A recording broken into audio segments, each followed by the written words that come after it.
It is January 7th, 2010.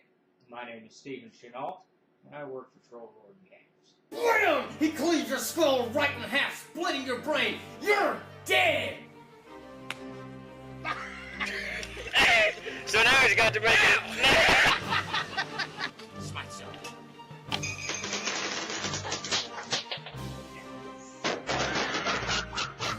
We've come a long way since the year 2000. Wait, you say the Cold War is because of aliens? I told you it was gonna be weird. You've never burned anyone in your life.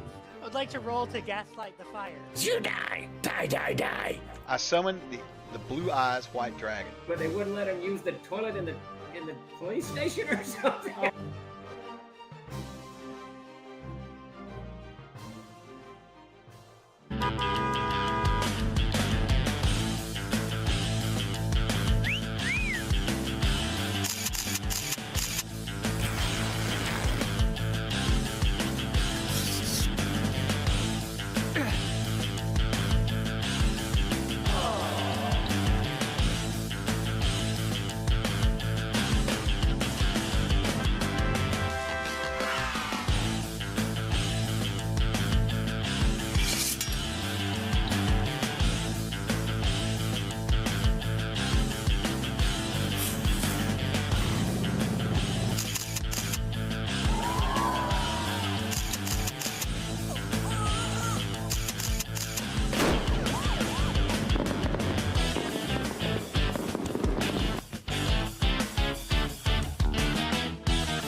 Troll Lord Games. Join the fray. You can charge Yes. per. Yes. There we are. We're live. Now we are live. Chuck, were you pulling our chain a little bit there, Chuck? Is that what you're doing? A little bit. So this is the first night. We are on Monday night with the Ends Meet game. Grace is not going to be here tonight, so it's just going to be these four yahoos and me. Tonight's episode is called Bonestacker. I keep wanting to say Bone Raker, but that's not the title of it. It's Bonestacker. I was gonna say, if not, it's now Bonestacker. It's now Bonestacker. We're changing it. We're gonna dive right into it.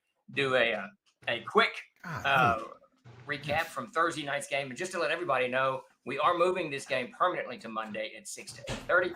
So this is where we will be from now on. If the schedule falls through, then we'll just cancel the game. Blah blah blah blah for that particular Monday. But just for the foreseeable future, we'll be here running Monday nights 6 to 8:30 Central Standard Time. We are playing Castleton Crusades. All right. So the update is, the catch up. What do you call it? The recap. The recap is you guys had wandered down Willowbreak Lane and gotten to Willowbreak Way actually, and gotten to the small town of Willowbreak. And there you all had kind of settled in for the day. You bought some canoes, you sold the mule and all the equipment on the mule, got yourself, I think, 25 or 30 gold pieces a piece, from which you bought, I guess from your proceeds, you bought 2 canoes. And the plan continues to be mount these canoes, head down the Powder River, hit the Mistbane, down the Mistbane to the Danow, into Haverstraw and the Off River Valley country, and see what you can find there, getting yourselves out and away from the evil and darkened fold. You guys, it was in the late in the afternoon when we cut off. We're gonna roll time just a few minutes. If you're in the tavern, you guys have just eaten a big square meal, lots of frothy mugs of beer. You've got sitting at your table the shopkeeper, Gil. No. Steiner is the shopkeeper. He's sitting at the table. And Gil, who was that kind of ranger tracker guy that gave you guys a little bit of pointers about the river and your journey in front of you and all that business, also sitting at the table with you all. Place is filled up pretty good. Probably a good 20 people in here, men, women, and children, all eating their evening's meal. Temperatures dropped in the afternoon, so you've got somewhere around in the 50s or something. So you promise a cold night and probably a little bit of mist or fog as it coalesces around. Let's do quick descriptions. Peter, let's start with Wyatt. He's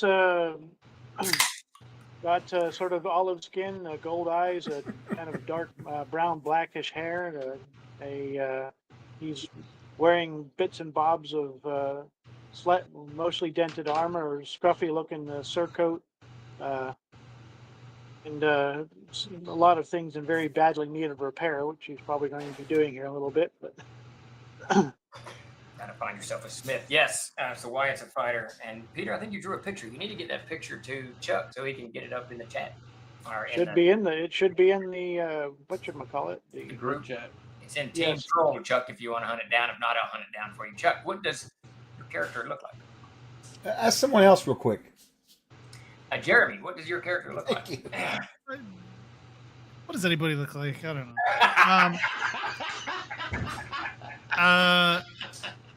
He has eyeballs and a nose. They haven't been taken off yet. There you go. He's bilaterally symmetrical, you know. Bilaterally symmetrical. Just use the other picture I sent. Yeah. He's asymmetrical, Jeremy. He's got to be asymmetrical. Sort of rangy looking, disinterested human, kind of sandy blonde hair. Tries to keep it close shave, clean shaven. He's recently shaved, so it's pretty clean. Long limbs, kind of muscular, but he just kind of got this loping movement about him. Everything's very lazy. Like even just like focusing on anything is like, oh my god, what? In studded leather armor, sword at hip. You know. You replenished your arrows, right? I did. Yeah. With a full quiver. Davis, what is McGowan? Where's my notes? McGowan has recently been shaved, his hair cut and washed, and he went down to the river and took a bath. He's tall, lean, with fiercely blue eyes staring off into the distance. Chuck, you want to do a quick description, or are you still caught up in? No, I'm good.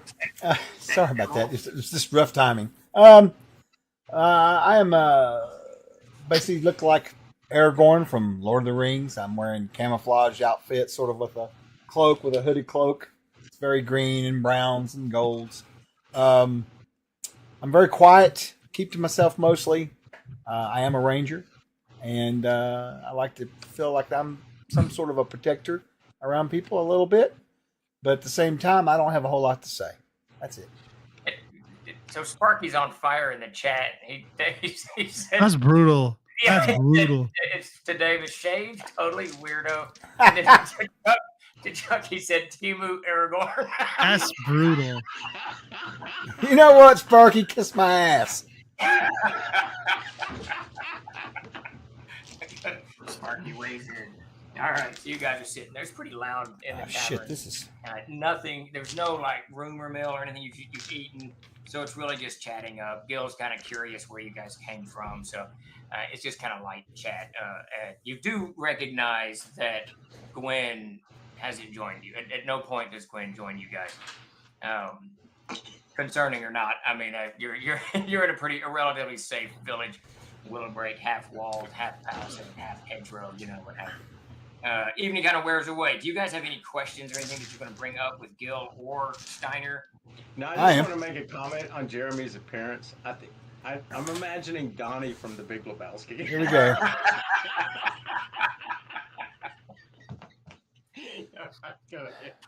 Take it away, Chuck. Anyways, anybody know any good jokes? Oh, right. Because Davis doesn't. All right. Anyway, so before we get started, okay, yeah, I do. I want to ask, I guess Steiner. I guess I'll ask him. Yeah. Whoever. Steiner, who can we find to perhaps provide us with a map of the area, preferably the southern area of Darkenfold? Maybe even beyond. I've got sheaves of maps back at the shop. Darkenfold, of KMR, of Ursul, of the Oth River. Got all kinds of stuff. Whatever you need, we can hook you up for sure. Excellent. I've heard that there are a few tomes about that describe this whole area in detail. I was hoping to find one.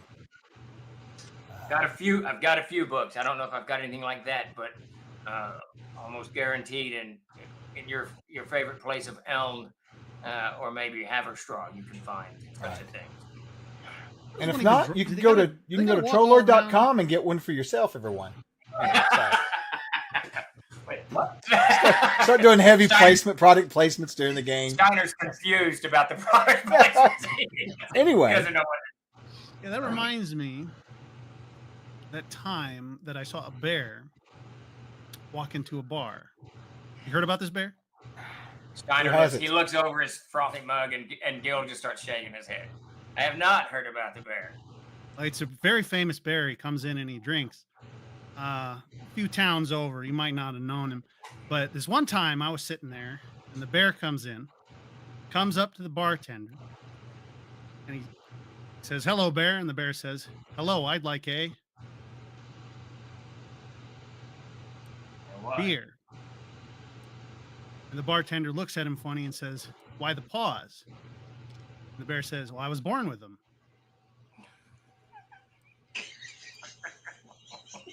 Gil continues to shake his head, but you amused Steiner. He was very amused. Is your brain hurt? So the evening rolls away much like that. Slowly, by probably 8 o'clock, everyone's cleared out. The two young ladies, which is Greeley's daughters, start cleaning everything up. He cleans everything up, and they're basically going to rent you guys space on the floor. 3 copper pieces a person. So I think you already paid it. I think Chuck already paid it. Yeah, I paid. Yeah. I got me a room in the mansion. Them though, yeah, for sure. He stokes the fire a little bit, and there's about a small pile of coal over in a bin. He says you can put it on the fire if you want to keep it warm, whatever you guys want to do. He's heading off to bed. So somewhere around 8 o'clock, he beds down. Gwen still hasn't returned. He does lock the door, but it's just a simple little latch. It's not some big giant door bar or anything. It's just a latch that kind of slides into the wood there. Shutters all the windows and everything, and heads off to bed somewhere around 8:30. Some such business. You guys bed down.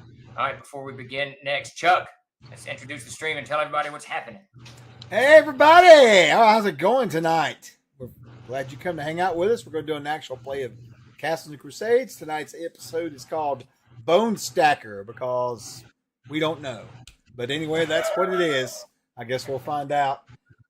If you want to get in on the giveaways over here on our channel tonight, we do have some giveaways for the store. Just give us the exclamation point raffle or a follow, and then give us exclamation point raffle, get you in the drawing. It has to be over here on Trollord or on twitch.tv/TrollordGames. Let's see what else we got going on tonight. I think that's about it, really. We're going to hang out here and play this game with you guys for a couple hours, and thanks for coming and hanging out with us. Oh, I will read this off real quick because I need to mute Davis. Yeah, mute Davis. You got to get that feedback. It's overcoming my powers of audio here. I just want to highlight what Trav Kim said. What's that? The combined age of everyone on screen is half the age of that bear joke. He is correct about that for sure. Where was I? You were going to announce something. Oh yes. So as of last week, this is where we sat with everything. Just so you guys know, pretty sure that since Ren's not here tonight, he's probably going to try to kill us. For boons, so for Jeremy, you have 2 +1 rolls. Peter, you have 2 reroll potions. Chuck has 1 +1 roll and 4 reroll potions. Davis has 2 +1 rolls and a reroll potion. And then Steve ain't got shit. No, he's got 1 +1 roll and 2 rerolls. And we're off to the races. Let's roll. All right. So you guys just bed down. I'm assuming there's no reason to keep a watch. So you don't keep a watch. Is that correct? No. That is not correct. I might spend some time just wandering around town at night. Okay. Obviously not like menacing people or peering in the window. Yeah, right? Yeah. We wake up, unless he's in jail. Really interesting from the curb, They got him tied to some tree out there in the middle of the compound. I don't know. I guess just walk the edge of the interior because they mentioned that hobgoblins might be after us. Just a couple loops around just to see how thick this hedge is and everything. Okay, you're gonna do that. How big is Willowbreak? I mean, like, how many people do you figure? About 100 people live inside the town walls, and another couple hundred kind of sprawled out in little cottages, and whatnot in the region area. But the town itself is 20 buildings inside. The northern part of the town is a hedge that kind of coils around to the west, where it becomes a stone wall, and then in the south, it's a mixed stone and wooden palisade wall. So it's got 3 different types of. What did Jeremy call it? A schizophrenic wall last week? Or I said that they needed to decide on a unified theme for their interior design, or rather their exterior design. Yeah, the Great Wall Wars. So not very many people, and you've got Steiner's shop, you've got Greeley's Tavern and Inn, and then you've got Heidi's small kind of breakfast, beer hall thing, and then one little smithy and a leather worker, and everyone else is just kind of locals, doing whatever, fish, whatever. Scratching a living out of the forest. There's 2 gates. There's the hedgerow gate, that's the north gate, and then the south gate. Other than that, a couple little piers sticking out, a couple of fish boats, a couple of canoes here and there, which you guys just bought too. There's a tower, but no one's really in it most of the day. And Jeremy, as you find, I assume you go out right after. Yeah. Yeah. Whenever, as you kind of walk the perimeter, you notice there's no one in it. So, when I get up to that northernmost corner where the hedge meets the river, I kind of peer down. Is the water like a steep drop off, or is it just kind of shallow there? It's a pretty steep drop off. It's probably about 8 feet or so, and a little bit muddy. I'll say it's a little bit dry now, but you can tell it's probably frequently muddy. A little bit of roots. It wouldn't be easy to navigate through that. And somewhere in the distance, pretty far off, you can hear a dog bark.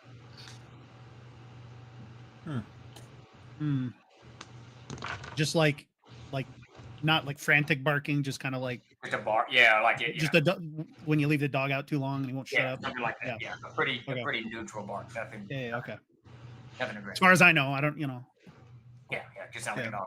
Okay, and I just kind of walk around. Fred Stone left his dog outside. He's trying to get back to the door. Real quick, I hate to interrupt. Just one second, Randy. We'll be playing for approximately about 2 hours, buddy. Yeah, we'll stop at 8:30. All right. So you walk the perimeter. You don't see anything abnormal or unusual. You're human, right? Human rogue. Yeah. So I'm kind of like fumbling around. Just kind of guarded by starlight, any like candlelight coming in through windows. You've got an ambient light from above. It's not very cloudy tonight. And as you're walking around, you can see, light spills through windows. There's enough ambient light. Just mostly a leisurely evening stroll. Give me a spot check. When you get down by the stone wall is pretty stout. You can tell it's as stout as the hedgerow is thick. But when you get down to the palisades, it's a little bit less stout, but it's rough. Just in a casual glance, what'd you get? 15 prime.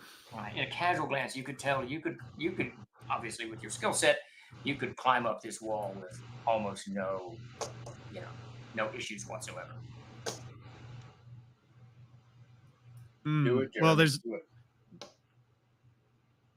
well, I'm just thinking about stuff trying to come over. I'll give it a test. I'll see if I can scale it. Yeah, you get up it pretty quick and easy to the top. Now it's got it's wood at the top and it's got the sharpened stakes as you crawl up. But kind of like holding onto the moving with any sense of caution. You're not going to impale yourself on one or something like that. So you easily kind of cling over, and you can see that the force has been pushed back probably a good 100 feet or so, maybe 70 feet from the wall here. Everything has been cut and cleared out, so there's nothing that grows up near the palisade here. But you can see where the south gate opens up into a pathway that just kind of snakes off and into the darkness. And you see something on the road there. You can see this little kind of pile of something. It looks like rocks or something kind of piled in the. I'm facing south. You are facing south, yeah. Just in the path, there's a big heap of something. Yeah, not real big, just probably a foot high, maybe. So I recall last session that one of the people around here told me that there were some pixies or something that stack bones or something like that, right? Yep. Something to that effect was said to me. Yeah. And so Gil did, the Ranger guy. Yeah, I'll just kind of watch it for a while. Like, maybe something will flit in front of like a moonbeam, and I'll see some kind of shape. Okay. All right. So you kind of crouch there on the side of the wall, looking just out. kinda The holding rest of onto you, the other three of you guys are back in the tavern. He heads out. Jonik heads out. Are you guys doing anything in particular? Are you just kind of waiting, or just bedding down, or what are you doing? I thought we were going to I'm bed. going to sharpen. I'm going to get my whetstone and just sharpen my spear point and my sword. That's all. Okay. I figured. I was asking earlier. I was going to ask anybody if there are blacksmithy available or any kind of bits of armor available. What's his name? Steiner said he's got armor for sure. You'd have to kind of piece through what he's got. And there is a smith in town. He doesn't have a huge forge, but he can do minor repairs on your armor. Well, take that dent out. I was going to ask to use it because I was going to do it myself. You'd have to talk to him in the morning for sure. Yeah. Yeah. Well, that's my plan. So. Yeah. So you're just gonna bed down for now? Yep. All right, Chuck, bedding down. All right. So Davis, Jonik's still gone. It's probably been 15, 20 minutes. Are you concerned at all? You just sharpen your blade. You give it crap. Wait. Oh, I thought he came back. I figured he's a big boy. He can take care. I'm not gonna go. I would have. I leaving. I would have said I'm going for a walk. Yeah, I have no concern at all. No. Chuck, same. Question for you. No, not the same. I guess I thought everybody was back, so I'm gonna wait till he gets back. So you kind of sit up, you bedded down, you kind of lay down, and then you realize Jonik hasn't returned yet. Yeah. Well, two of us are missing technically. That's true. So I'm a little concerned. I wouldn't know how he's gonna play Ren. I was gonna assume maybe she got the stomach bug or something. She's in her room, or whatever. I don't know. She's over there. She's in the corner puking her guts up. Yeah, so no one wants to talk to her. It's like, but she got sprayed by a skunk. She has to sleep. Yeah, until he comes back, I'm probably going to sit downstairs in front of the fire and have a little wine and just kind of wait. Okay, all right, easily done. All right, so John, if you cling to the side of that palisade for a good, I don't know, maybe 10 minutes or so, and then you haven't seen anything, but you can see, you haven't seen me moving, but you begin to see very, very slight belts of mist begin to kind of coalesce here and there. Mostly on the river from where you're clinging, but it's clear that it's going to get into the town and whatever. Okay. I assume that's just natural. Yeah. I don't have any reason to suspect that it's something wicked. That's his way of telling you better go inside. That's what he's saying. What's the Morgana from Excalibur as she starts, ask back, or whatever she does, right? And the mist comes. Yeah. Right. I guess I'll just finish my circuit and go back. Okay. I do have a question, Castle Keeper. On that map you've given us, what is making a wolf alone? Do what? What is that building that looks like it's ruins? You have to investigate that. You don't have to know. Fair enough. Yeah, it is ruins. It is definitely ruins. Okay, I just want to make sure that there's a ruined building inside there still, or whatever. That's all. Yeah. Well, that's where they get their blocks from.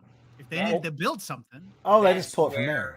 You guys can purchase the property at a low price and develop it. Yeah, but then they're going to change the zoning, and I'm going to have to we're not going to get nothing. We'll end up stuck with land. What are you talking about? That's right. Sell us that stuff. This close to the river, who knows what's under there? I'm going to have to dig piers. It's going to flood. Yeah, and we probably don't have a decent flood insurance in this area. And have to opt for post frame. It all went south there. So since you've answered that, while I'm waiting for him to come back, I will probably ask Steiner, since we're sitting there chatting, everybody's gone to sleep at this point. Everybody's gone. All right then, Railroader, no problem. Steiner, wake up! I got to talk to you. Yeah, kick him out of his bunk. What the fuck? Get up! I have a question. For probably 40 minutes, give or take, and then Johnny comes wandering back in. Johnny. John comes back. You going to report anything there? Not much to report, I suppose. Got a big heap of trash or something in the road.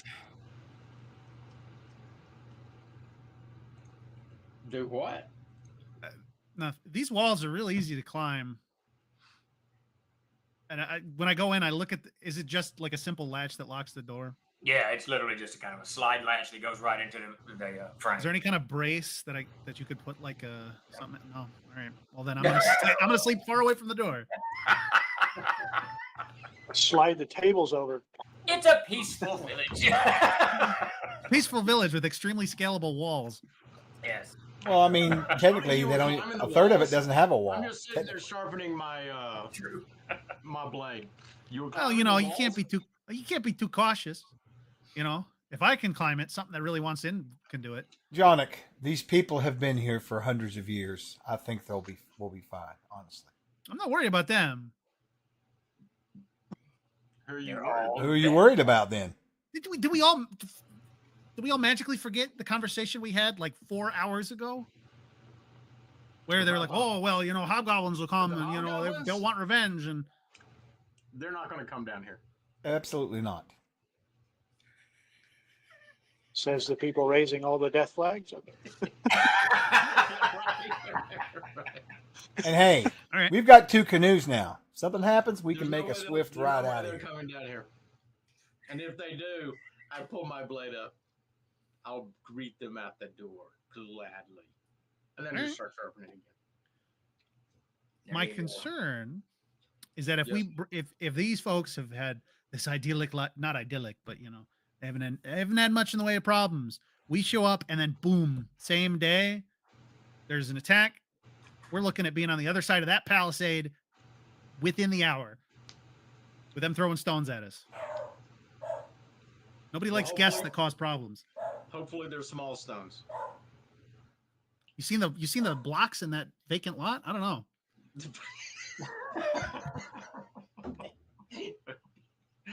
All right, I'm gonna go to bed. I'm going to sleep. All right, you guys bed down.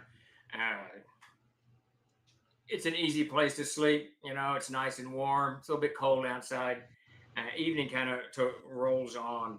You all 4 simultaneously wake up. And you each had kind of the strangest, odd feeling. You're sleeping, you're tucked away into whatever dream you're having. When you all kind of get the idea that the floor underneath the tavern is moving. And not just that like it's an earthquake, but the floor itself is alive. As if the ground beneath the tavern is alive. As if something is slithering underneath where you are. You all kind of wake up. Now, real quick, Chuck, when you wake up like this, how does your character, what do you sit up straight or you just open your eyes, look around? What are you doing? What's your reaction when you wake up? With that, I'm probably going to wake up, sit up. At the same time, I'm probably pulling my sword out of its scabbard. I'm just sitting. Okay, reaching for your blade. Wyatt, what are you doing? Well, I'm usually sleeping with the long blade like this. So if something like that wakes me up, I'm up, rolling, and poised. Okay, so you roll into a combat. McGowan, what are you doing? I roll over and try to ruffle my stuff around where I can get back some sleep. Johnny, what are you doing? Ah, fuck. There's a bug in my sleeping bag. What are you guys doing? Bugs all over me. Yeah, so 2 of you are up and in arms ready to fight. And the other one's trying to go back to sleep. I'm kicking off my sleeping bag. What are you doing? Then I sit up. I just sit up. I'm not like they're all standing up. Jonic is not. Wyatt's up and in a guard position, and the elf, Larian, is kind of half sitting, but his blade half drawn. Fire's died down quite a bit. The room's gotten a little bit colder. It's not freezing or anything. It's just colder. And the fire's died down. Okay. Is something bothering y'all? I will reach my hand down to the floor while Wyatt's talking. I want to feel if I feel any vibrations or anything that I thought I sensed, I guess. Right? You don't feel anything odd. Why did you awake? I felt as if the whole room was in movement. It is odd that we all woke up at the same time. Very. And I'll stand up. Okay. I stand up and grab my whatever pillow, blanket, wool blanket, and move it closer to the fire and lay it down. I have completely turned my bedroll inside out, and I'm beating it against the floor violently. Looking for whatever crawled into whatever crawled in there, yeah. Wyatt, what are you doing? You see Larian moving to the door. I said I'm just trying to figure out what woke me up. Just Yeah. looking around. Where's that gif of the chimpanzee waking up? I mean, the room's pretty dark. You don't have any other light in here other than the fire itself, and it's mostly coals, but it's putting off, a decent amount of orangish glow on the roof above you, which and carries Mostly out just effect. listening. Just mostly being quiet listening. Steven? Yeah. I'm going to add a descriptor that only you will understand. When you ask me to do something on Signal at like 11 at night, Yeah. the picture I send you in response. I love that picture. This blurry-eyed person going, ah! I text the troll crew at all hours of the night. He does. Sorry. But it's all right. You should send that to Chubb so he can put it in the chat there. Nobody wants to see that. So, all right, yeah. Chubb, so you move over to the door. Yeah, I'm listening. Give me a listen check to see if you're hearing anything. I got an.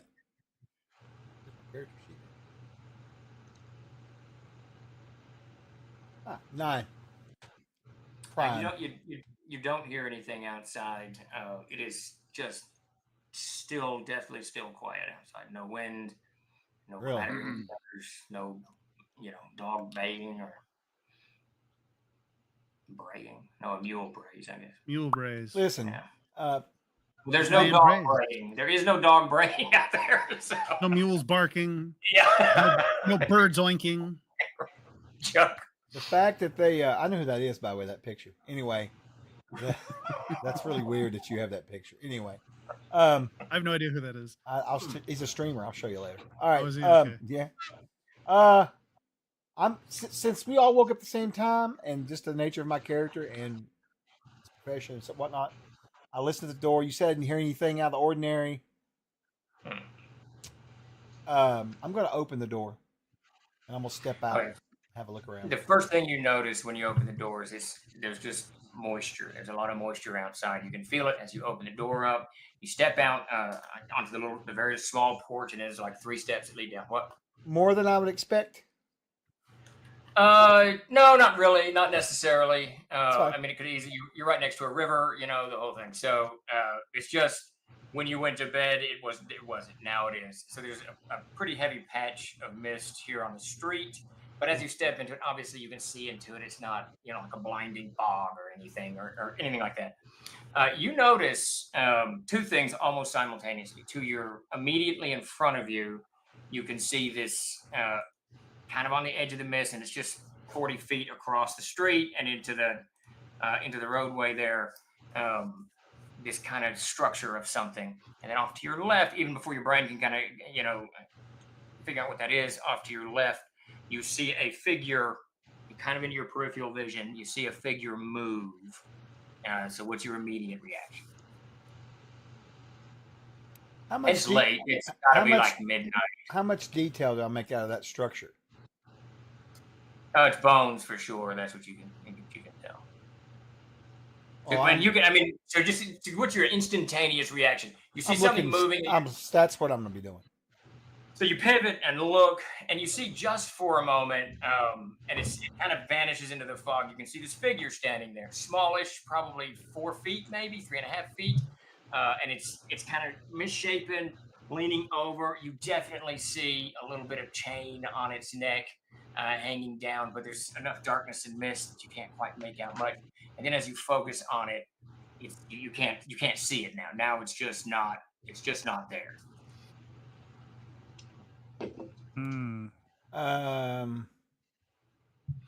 You've got a little bit of lights kind of trickling here and there where maybe a few people have left a lantern on or a fire burning or a candle, what have you.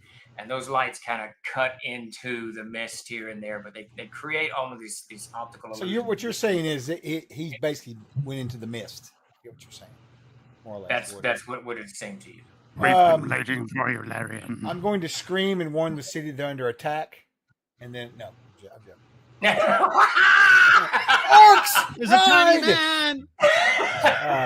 What's he saying? Fire or whatever. I'm going to lean my head back into the inside for a moment and say, something's amiss out here. I saw something moving, and there are more bones stacked outside here. What do you say? I'm checking for Mist outside. I'm checking for tracks, and then I'll just head over to where I think I saw that thing. I'm gonna look for tracks. Okay, so Davis, at this point, you've just wrapped yourself up in your wool blanket. Jeremy, you're still struggling to get your sleeping bag flipped back up, inside. Yeah, it's easy to get it out, yeah. to turn it inside out. It's a bear to get it the other way. Right. So you're wrestling with that, and Wyatt, you're still actually in a guard pose, I assume, kind of watching. Yeah, the door. I'm heading out to go look out the door at least, see what I can see. All right, you head to the door. Davis, what are you doing? You just covering yourself up over the wall. Ren, that door's letting in some cold. Why don't you close it on your way out? Ren's in the corner puking. That's not her. Oh, not Ren. Wyatt. Okay, after I say that, though, I'm going to stop for a second, and I'm going to use my combat senses to just sort of take a feeling for the area around me. Okay, give me a check. Oh, damn it. Would someone roll for me? I don't have my dice roller up. Yeah, what do you got need a to roll? 7 on the die. There you go, 7. 7 on the die. You want mine or you want his? Plus your level, plus 8 plus your really mod. screwed up. Whatever that is. 9. So you got a 9. You don't sense anything unless you want to do a reroll. I think you've got. Okay, so you're holding on to the reroll. Probably. Yeah, I'm holding on to the reroll. I just want to point out to everybody, if you're with Davis, and you're in a hotel or at home or whatever, sleep is very important to Davis, and he has usually a Sherpa. Is that right, Davis? A Sherpa hat. Yeah. Or a bandana on, and when he's done talking to you and ready to sleep, he pulls it over his eyes and he's out. He goes to sleep. And sometimes it's the middle of a conversation. He's just kind of done and he goes to sleep. All right, so you kind of get up trying to sense what's going on. Can't quite pick up anything. You do. The door is open and that cold and that wet is spilling into the room. Not aggressively, but it's coming into the room. So the two of you that are remaining, or that are still sitting there, kind of feel it. All right, Chuck, you go down the steps. Larry, and you move into the doorway. Jeremy, what are you doing in particular? I'll put the bag down. And am I alone in the room now, or no? I mean, I'm just still in there. You got the mule skin in there. Wyatt's in the doorway. Well, I'm not in any armor, so I guess I'll just take the bow and sling the quiver over my shoulder and reluctantly follow him. Okay. But I'm not. Right. I'll probably just poke my head out the door. I'm not going to wander into the mist. Got you. It's about what I'm doing. I'm just peering out the door. 3 of you are just kind of looking out the doorway. I didn't go near the door. I just picked it up. Now I'm going to kick my stuff back around and say, "What's got y'all? What's bothering y'all?" I don't know. I just get the feeling we're supposed to be doing something. Larry, you hear McGowan say that. Do you respond at all, or you just keep going out? Me? Yeah. I yelled in there and told them what I was doing. Then I went on down and started looking for tracks. So I don't. Right. When you go down, you can hear McGowan say, "What are y'all doing?" Do you respond, or you just focus now on your tracks? No, I'm focused on the tracks. I'm assuming that Wyatt will communicate. He can communicate with them other two Neanderthals pretty good. So. Yes. All right. So you move down into the dirt part of the road there, and on the other side of it, you get a much clearer view of this little pile of bones, and you can see it's about maybe 18 inches tall. And there's some kind of central part of the structure and ribs that come out of that. Leaning forward a little bit, there's a little bit of flesh still clinging to the ribs, and then on top of this pile is what's clearly a bird of prey's head, or maybe a crow's, but something with a relatively sharp beak. And looking at it, you can see that in the eyes of this bone skull, there's a little bit of ambient light.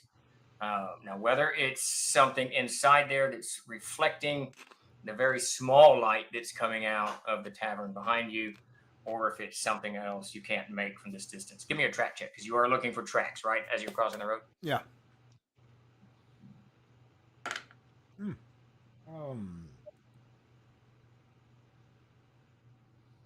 Track's going to be wisdom. That's going to be a total of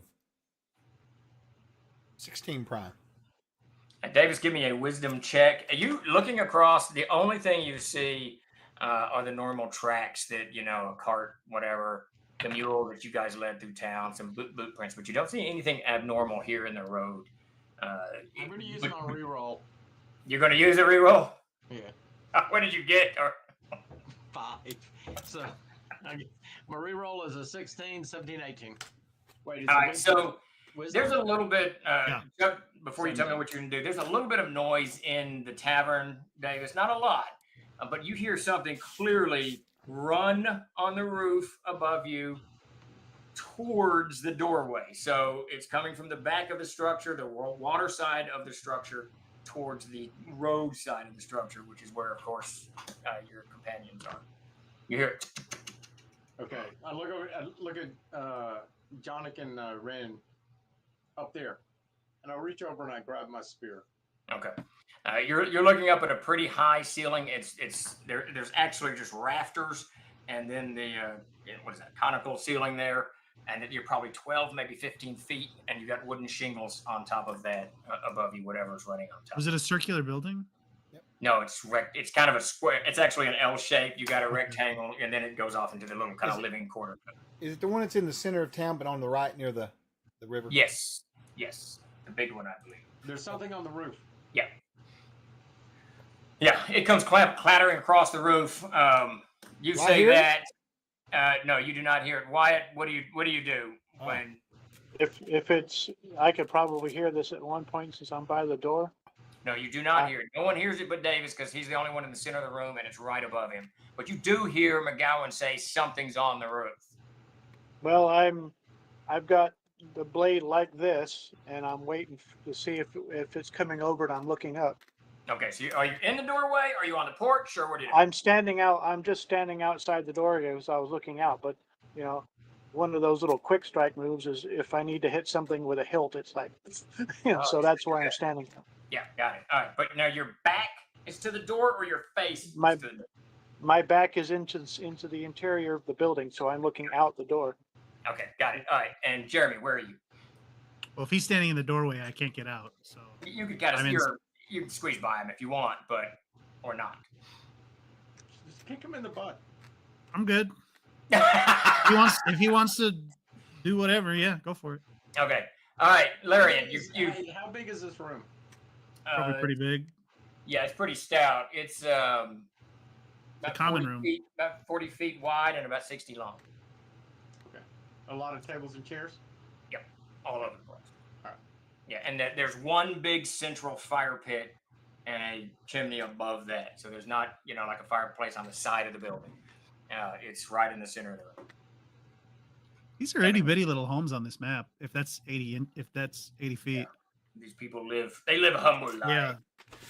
All right, Larian. So you've gone through. You see what I described on the bones a moment ago. Nothing unusual in the road, but you're not quite at the bones yet. What do you do? Well, if I don't see any tracks going from the bones. Well, now you haven't got to the bones yet. You've only tracked up to about halfway across the road. Do you continue to track all the way to and around the bones, or are you doing something else? Yes, I thought I was doing that last round. Okay, yeah, because I just want to go to the bones and see where the trail goes. Oh, I thought you were tracking up to them. Good enough, though. I mean, a good tracker would track all over the place. So you move up to the bones, and keep in mind when you're doing this, it's better for you and me if you tell me exactly the way you're tracking this. I mean, do you walk right up to the bones and track on the bones, or do you walk up 5 feet from the bones and then circle around the bone? You know what I mean? Any detail that you can give me about the way you're doing this is good. Anything that allows me to not have to hear the word bones again. Bones. All right, so I'm going to approach the bones, probably within about 5 foot of the bones, and then I'm going to walk around the bones. God damn it! And look for any kind of tracks leading away from the bones or to the bones. And if I don't see any tracks, well, actually, that's what I'm doing. Tell me what I see. I guess you'll have to give me. All right, so give me a check as you circle the McCoys. Okay. Listen to the bones.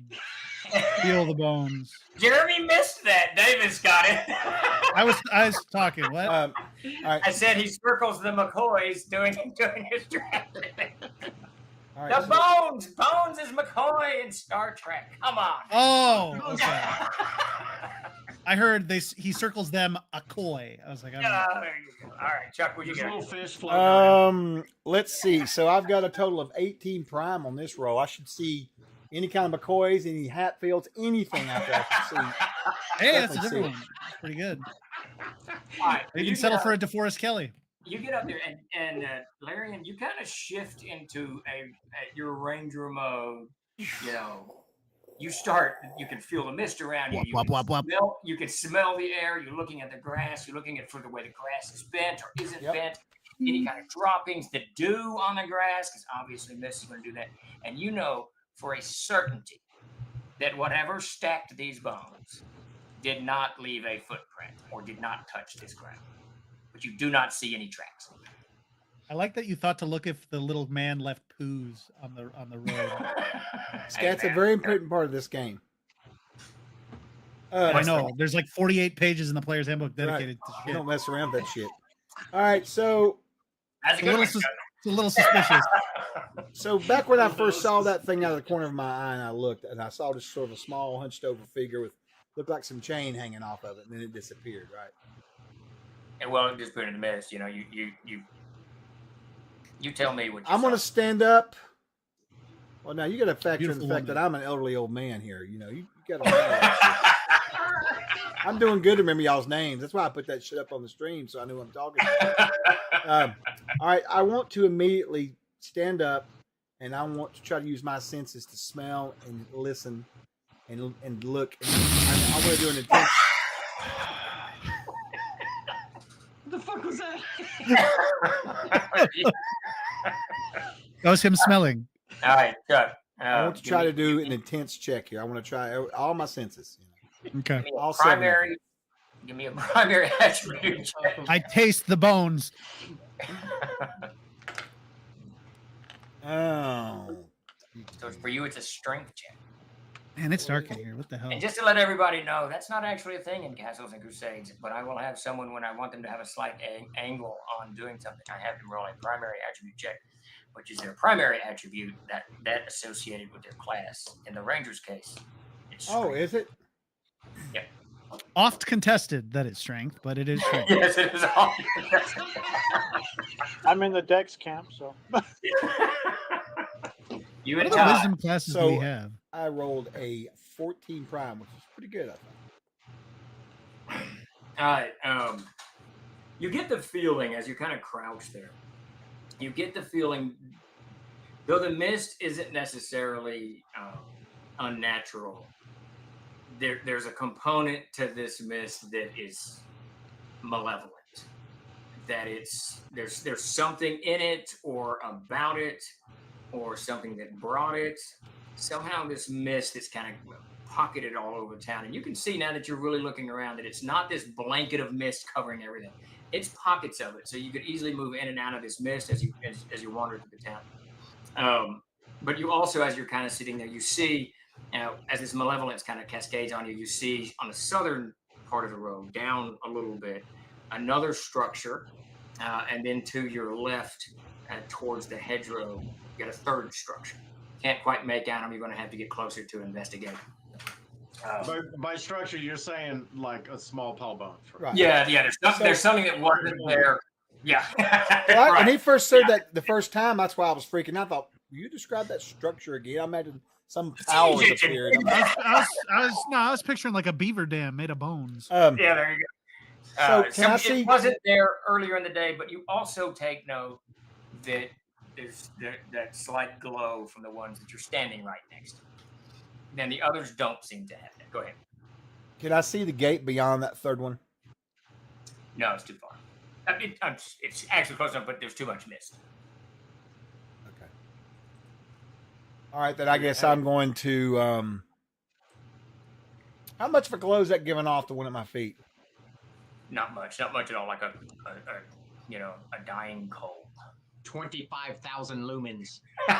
Lumens. Lumens. Increasing by a factor of 5 every 0.6 picoseconds. All right, I'll tell you what I'm going to do. I'm going to take off, and I'm going to sprint. Take off. I'm going to sprint down the road up to that northern gate where that other structure is. To the hedge gate. Yeah, I want to see if it's open or not. What the hell did he see? All right, so Larian takes off running. Wyatt, you see this. Jonic, you see this. Larry, and he's standing there he tracks. You see him tracking. He stands there for a minute, looks around, looks down the road, up the road, back at the bones at his feet, and then he just runs, going north up the path. Well, I would poke my head out and look south. Okay. Assuming he's running from something. See what ran him off. All right, give me a spot check. Wyatt, what do you do? Bone origami. Bone origami. 16. Prime. No, Wyatt, give me a spot check. Hold on. Oh. You're not going to need a spot check. You can see everything. So.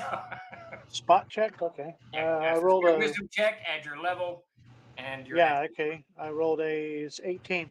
Okay. Definitely not a prime. All right, so as you're standing there, you don't see anything on the roof above you, but you do, I mean, your eyes are just drawn when you see Larry just take off running. Following him, you can see also that he has seen something up towards the roadway. Well, I'm going to step out of the doorway and step to the side and keep my back to the wall, but I'm still watching around, see if there's anything. All right, Davis, what are you doing? Okay, when he steps outside, Jonik is still inside, right? Yeah. He's sort of I'm next to where I rubbernecking was. real bad. He's got his neck out of Y'all shouldn't go out into the night. It doesn't belong to us. And I'm looking for a piece of wood. Was there a stack of wood near the fireplace? Or There's just coal. He's doing coal burning here. No wood at all? Yeah, there's probably a few pieces of wood in there, yeah. Okay, I throw a few pieces of wood onto the fire. Okay. And what type of chimney is it? So the heat, most of the heat just kind of dissipates and hits the roof and goes around. The chimney itself only kind of sticks out a little bit from the roof, so catching most of the smoke that comes up. But the place gets pretty smoky at night. I mean, it's not a it's not a super advanced. People's not dying laying around, whatever. But I got you. It's a smoky. I think the concern tavern. is something. I think the concern is something coming in through the chimney. Yeah, very possible. Absolutely, very possible. There's not like a grill on it or anything. No. And it's big. You gotta get that. See, you gotta get that installed. That's right. Too many permits. Who's gonna just go on your fucking roof and do it? Come on. We can start up a business grill installation. That's right. Yeah, there we go. Ardian grill installation. Sounds like a restaurant. It does. Davis, what are you doing? So you just kind of watching the chimney above you? Well, no, I'm trying to get some smoke going. So that there's smoke going up the chimney. Okay. And then you pretty lay my easy. spear on the table beside the chimney, one of the tables beside the chimney, and then go up to the fireplace to pick up my sword. Okay. All right. You scoop your sword up. Jonik, I need you to make a spot check. Chuck, you come running to the front of the village. Now, it's a good. What'd you get? A 9 prime. Okay. All right. You're looking. You don't really see anything. You get up to the north part of the town. I mean, it's roughly a couple of 100 feet from where the tavern is. So as you vanish into the mist, you get up to this bone structure, and you can see, and you're not quite to the gate. The bone structure isn't at the gate; it's just kind of in that direction. So it is probably halfway between you and the gate itself when you get. And all these stacks of bones have been in the road, in the middle of the road, correct? Well, the first one was on the other side of the road. This one is in the middle of the road, and you can see there's a stake having been driven into the ground, a limb, or it's not like a carved stake. And what looks to be a small deer, probably a mule deer, is kind of wrapped around the thing. You can see its rib cage, its spine, some of its legs, its head, but its head's been kind of balanced on the top. What the fuck do these guys get out of this? I don't get it. Is this supposed to refer to that picture you sent me, or no? Not yet. Yes, that is sort of. It's not 100%, but yeah, that's sort of what you're looking at. Imagine a stake into it if you're loading that up onto the stream. Oh, okay. Yeah, I'll throw it up right now so everybody can see it. Okay. I didn't know what the hell that was. Okay. So interesting. He said there's something on the roof. The owner and his family live here, right? Yeah, kind of in the L shape of the tavern.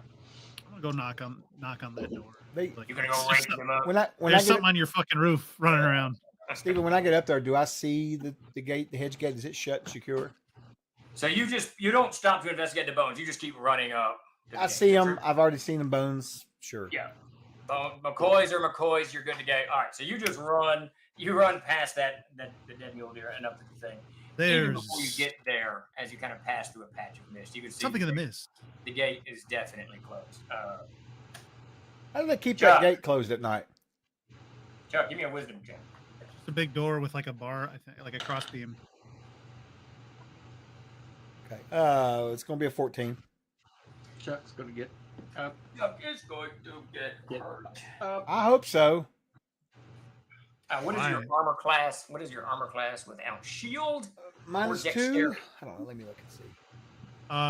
His AC is -8, so Thank you, Jeremy. How much Without points does dex he work? and without what? Shield. I don't know if you have a shield. No, I don't. So 13. All right. You hear whistling sounds of arrows coming at you.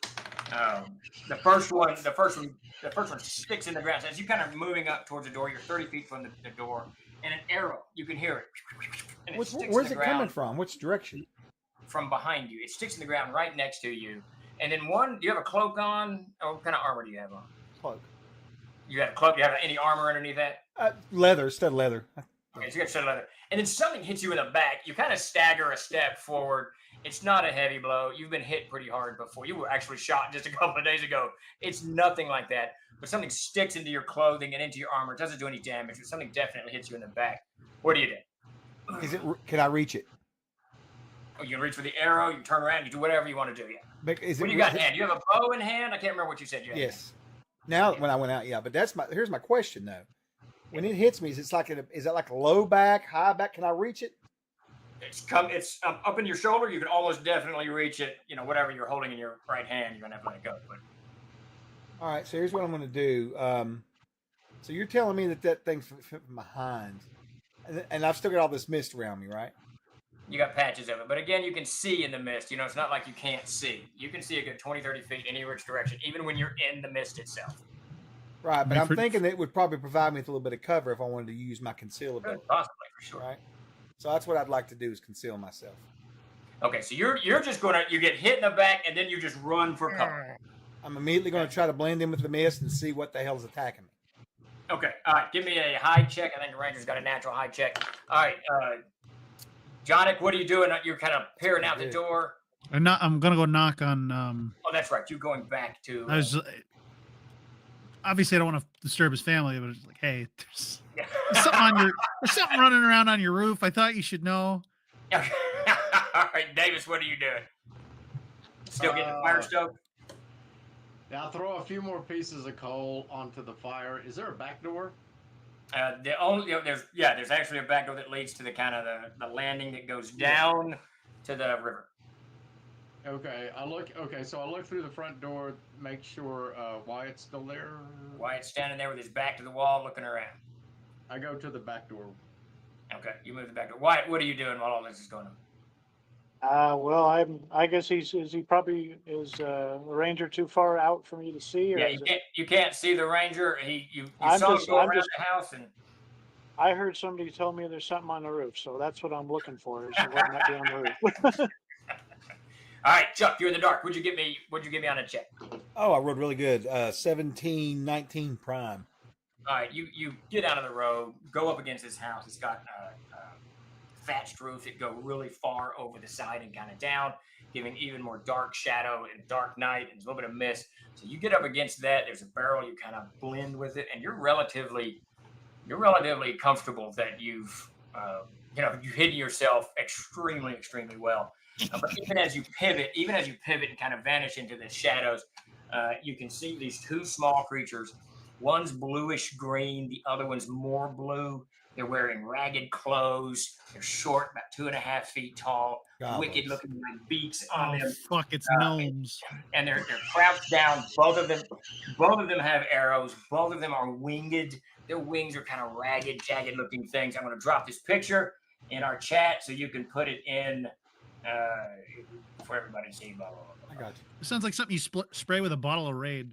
And they've got what I was waiting on. Yeah. They've got small pouches. Jesus Christ. They've got small pouches. I saw that picture of Jeremy waking up. They got small pouches. Pulling arrows. Whether they can see you, Chuck, you can't quite tell.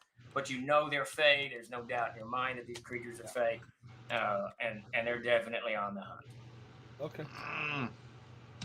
And you are alone in the dark. All right, he's doing that. Jeremy, you knock on the door, and it's quiet. There's no answer for like a good. You just keep knocking on the door, getting a little louder. Jeremy.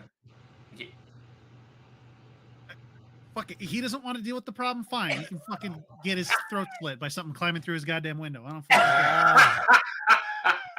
care. Hey, Jeremy, speaking of stuff climbing through your window, if you look through your back window right there, there's someone outside your window. Yeah, I know. Okay. Pretty sure that is a reflection of a terrarium. Okay. Which is still on for some reason. All right, I saw Even though it's something after moving 8. back there. I was like, that'd be funny if we see him, like someone comes through that window and chokes him out. You can see Jeremy's head as he moves, but the silhouette on the computer on the other side of the terrarium. You can see his head. Yeah. That's All right. that's the screen monitor light coming back. And those things didn't see me, right? You can't tell, but now they're Are they looking at me? We'll go. They're looking in your direction. So whether that's they've great. spied you or not, you don't know. But now Well, you know. you're an elf, and you know they're Fae, and you know powers Fuck in the dark. this. I'm going outside. This sucks. And it may be greater than anything. All right, Jared. But Chuck, as you decide what to do, Wyatt, you're standing on the porch. Jonik is abandoned, waking up the innkeep. Davis, you get to the back, you open the door, look out, you don't see anything. You see the landing immediately in front of you, steep stairs that go down to the river's bank, and you can see your two canoes. You can see your two canoes sitting there, but you can see another boat slowly moving towards the bank. Very slowly. And there's Kill that cocksucker. definitely figures. Small, probably like a John boat, 12 feet long, maybe 13 feet long, 3 figures in it. They aren't rowing. The boat just seems to be moving on its own volition. There's figure. How many figures are in the boat? 3 figures in the boat. Misshapen figures. Okay. Have I opened the door yet? Did you say? Yeah, you've just kind of opened the door to look in. Okay. I turn around and I go get my spear off of the table and I come back to the door. You see, as you're getting your spear, you see Jonik run out the door. The front door, not the back door. Is Wyatt still there? You do not see Wyatt. He stepped outside and vanished into the dark. Okay, I can't see anyone. This is great. I'm barefoot with just my trousers on and a spear in my hand. This is freaking awesome. I push the door open just enough so that if I want to, I can run through it. Okay. So it doesn't have to be wide, but just enough. I don't want too much light to spill out. Well, Okay. It's too late for that shit. So this boat's probably 10, maybe 15 feet from the shore, and it seems to be fighting the current. The current's kind of languid here, but you can tell it's kind of an eddy as it comes around here, you know, where, what's his name? The innkeep has built his little pier. But the boat is definitely being, I mean, it's moving towards the shore, one way or the other. Okay. If you roll really well, you could run now, leap off the porch. Oh, I'm thinking about it. Yeah. And land into the boat. That's the way to do it. All right. Chuck, you're crouched up against this wall. These creatures are moving forward, and you see them both kind of bending their bows. Whether they see you or not, you can't quite tell. What do you do? You're kind of next to a barrel. How big's the smallest of the two? They're about the same size, about 2.5, right at 3 feet. Gross. You hear one of them say, come out and play. Come. Listen. And they kind of move, they move out apart a little bit. The fact that these things haven't been eradicated from the planet yet. All right, so I'm getting the idea they don't see me, which is even better. You know what? One lifts itself up, flying just a little bit. Perfect. We need like a vat of acid. I'd like to literally just take off as fast as I can. I want to run and grab that son of a bitch out of the air and keep running.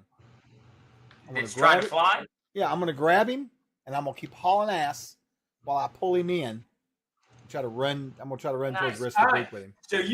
So now you've got a bow in your hand, right? Is that? I'm gonna drop the bow. I'm gonna drop my. That shit's not going anywhere. I'm just gonna drop it. Yeah. I'm grabbing him, and the whole idea is I'm gonna pull something out of my. I probably got like a sack or something. I don't know, rag, something on me. I don't know what. Yeah. And I'm gonna shove it in his mouth, keep it quiet. And I'm just gonna run. I'm basically gonna do a kidnapping, drive-by kidnapping. You're gonna try. All right. So you give me an initiative. You just charge forward. Obviously, both of the creatures see you when you break your hiding. We're rolling a D10 for initiative here. Oh, are we? Okay. All right. Yes. I posted a glad. picture of the creature in the thing. Well, here's the one that's from that Monsters and Treasures of Air. It's actually pretty I close. knew I shouldn't have looked. I knew I should not Those have are looked. really similar. They really are. Oh no! I posted that as a joke. Anyway, a D10 you said, right? Yes, that guy's voice now. Give me an I got a 9. We're going to shoot you. What'd you All get? right. So as you're closing the distance, both of them bend their arrows. One just takes a shot at you as you're looking. Give me a grapple check. Is that what you're going to do? So I want to do just a straight up hit. We're doing the Adventurer's Backpack rules, not the Player's Handbook. Just give me a straight up to hit. But the one does shoot you. You're just going to be a pincushion in this game, Chuck. I got a 17 on the die, so that's going to be. You leap up, grab this creature. It does immediately 1 point of damage plus your strength. What is that? What does that give? It's a +1. Okay, so 2 points. All right. So you grab this creature, bringing him down. Arrow hits you right in the thigh. Goes pretty deep. 4 points of damage. I mean, it smarts as it goes through the fleshy part of your thigh and kind of sticks out the front.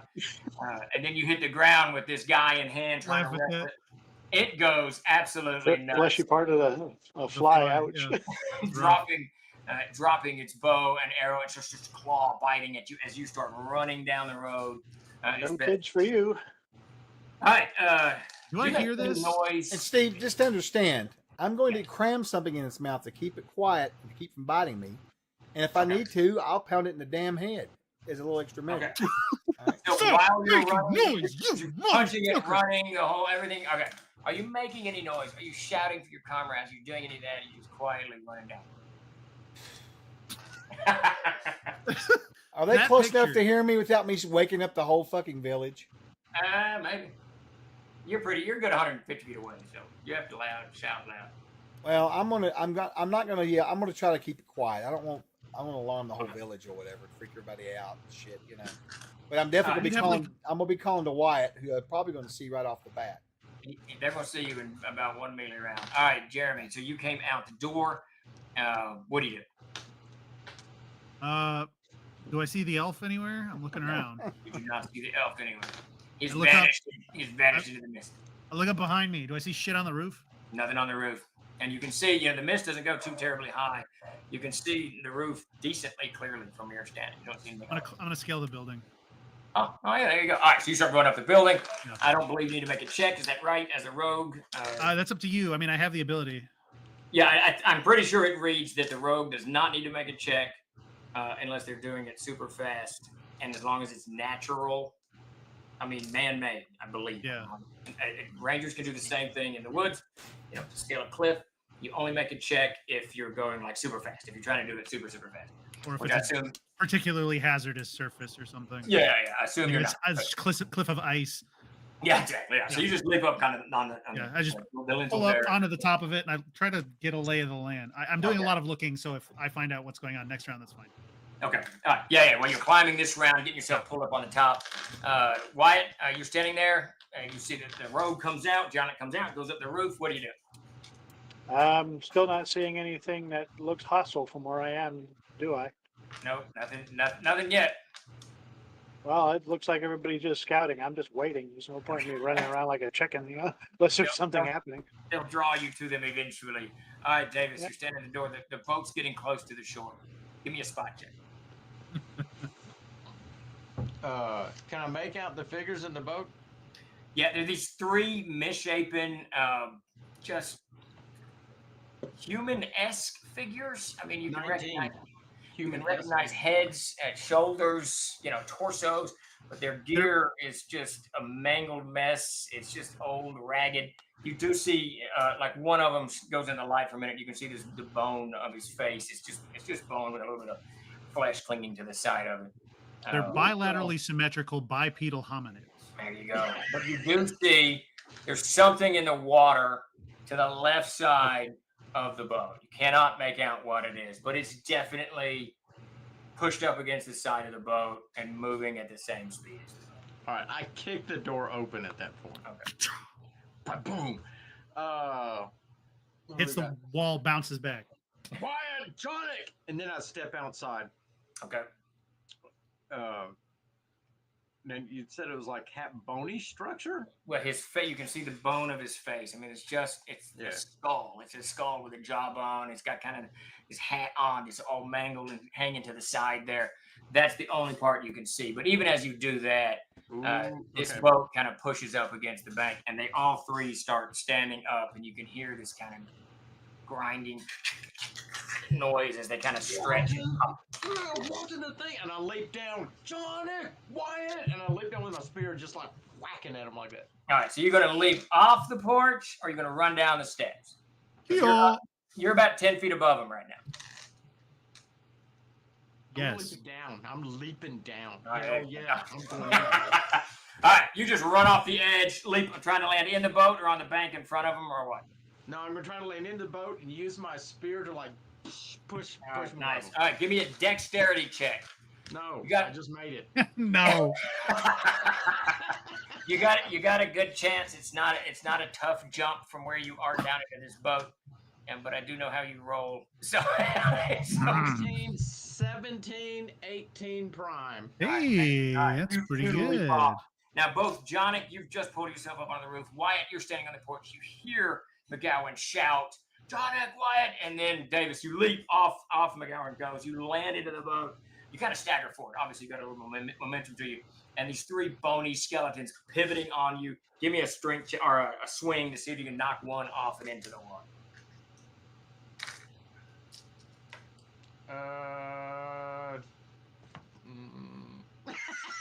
10, 11, 12. All right, you hit the skeleton, knock him a little bit ajar, but the boat's rocking so violently that you can't quite get a good tank into it. You don't knock the creature over. All right, so that ends that round. Chuck, back to you. You're running down the center of this road. This creature half clinging to you. You're clinging to it, trying to punch it in the face. Give me an initiative. It is going to bite and claw its way to Valhalla if it can. There you go. Hey, good way to split the party. 6. 6 on initiative. You got me. All right, so you're going to punch it. What are you going to do? You've got a little bit of your cloak. Steve, I'm not fooling around. I'm knocking it out. All right, but while you're running, right? You're still running and just punching it, trying to get but I'm going to knock it out. Tell me what I need to do to knock it out. You need to make a punch. What the hell is that in your grapple rules? I can't remember what that's called. Overbearing. Overbearing. There's overbearing pummeling. You just tell me what you need me to roll, baby, and I'll make it happen. Roll a D20, add your BTH to it and your strength bonus to it. Okay. And you're going to do 1 to 2 points of damage if you hit, and then add your strength to that. What? What did you get to? I'm totally confused now. Add my strength as well as that other stuff we talked about? Or No. Take it. You're just doing a regular 2-hit roll. Okay. So make an attack roll. Okay, so it'll be a 12 and then 14 with my bonuses. 14 with your bonuses. You do not land. You're landing blows on it. You're punching it in the face, but you don't do enough. You don't hit it hard enough to do damage. If I grab it by its legs and just literally take it and knock it against the ground, will that knock it out? It's possible. I mean, you can stop and do that. But now that other one, and you've already acted this round, you're punching it while you're running as you're tearing off down the street. Keep in mind, I'm in this mist, so that's got to give me some cover against this. Yeah. And with the power bomb. Expert but this archer. other creature, you can hear it behind you. It's flying behind you as you're flying down the road trying to get to your comrades. An arrow whistles over your head. Sure. Now, Jonic and Wyatt, so that's Chuck's action this round. Jonic and Wyatt, you guys hear McGowan shout for you. Even as he shouts for you from the inside of the tavern, you see Larian come barreling out of the fog. Something's wrapped around his head. He's punching it. It's clawing and scratching at him. You can't quite make out what it is. So, Wyatt, what's your immediate reaction? Him I can see as an obvious threat. I can hear somebody shouting, but that's 40 feet. You said that's a 40 by 60 building, so that's 40 feet. I got to move. But if I can see him directly in front of me, I'm closer. I'm doing a good charge and heading toward in his direction. Okay. All right. You barrel in that direction. Beginning of the next round, Peter, you're going to close. I'm going to give you a +1 on your initiative. Remember that, so that you get a little bit of advantage because you're moving forward. Now, Jeremy, what do you do? You're on the roof. You see Larian coming out of the mist. Wyatt running towards Larian. You can hear McGowan running shouting from the riverbank. But I cannot see what Wyatt is. What you McGowan can't. is doing. Now you could run down the roof and see, but you can't see from your vantage. Is there anything on the roof with me? No, you see nothing on it. Okay, so I can make out some vague thing around his head. Yeah, he's clearly got something. He's got a. How far away is he from me? 60 feet at this point, but he's moving pretty fast.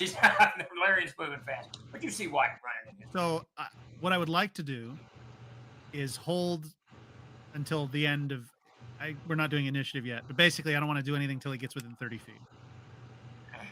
So you're staying at the front of the building and waiting for Larian. Right, Yeah. Okay. All right. Chuck, this is actually an alien. It puts the implant in. Fantastic. Xenomorph. I'll add the detail. I'll add the detail that I knock an arrow.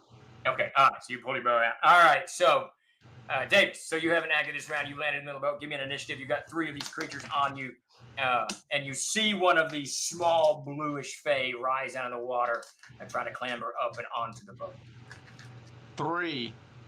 I got a 10, so they got a little bit of a drop on you. One's got a short sword, the other's got some kind of wicked-looking dagger, and the other one's just got some kind of club.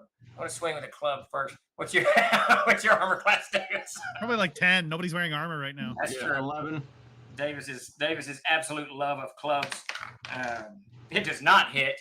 He hits you. The bony part of his arm hits you in the shoulder, jostling the club a little bit loose, and then the other two smash. The dagger gets you pretty good across your midriff. You take a point of damage from that. Take your swing. Too much. Too many dice. Yeah. Oh no. Oh. You got rerolls.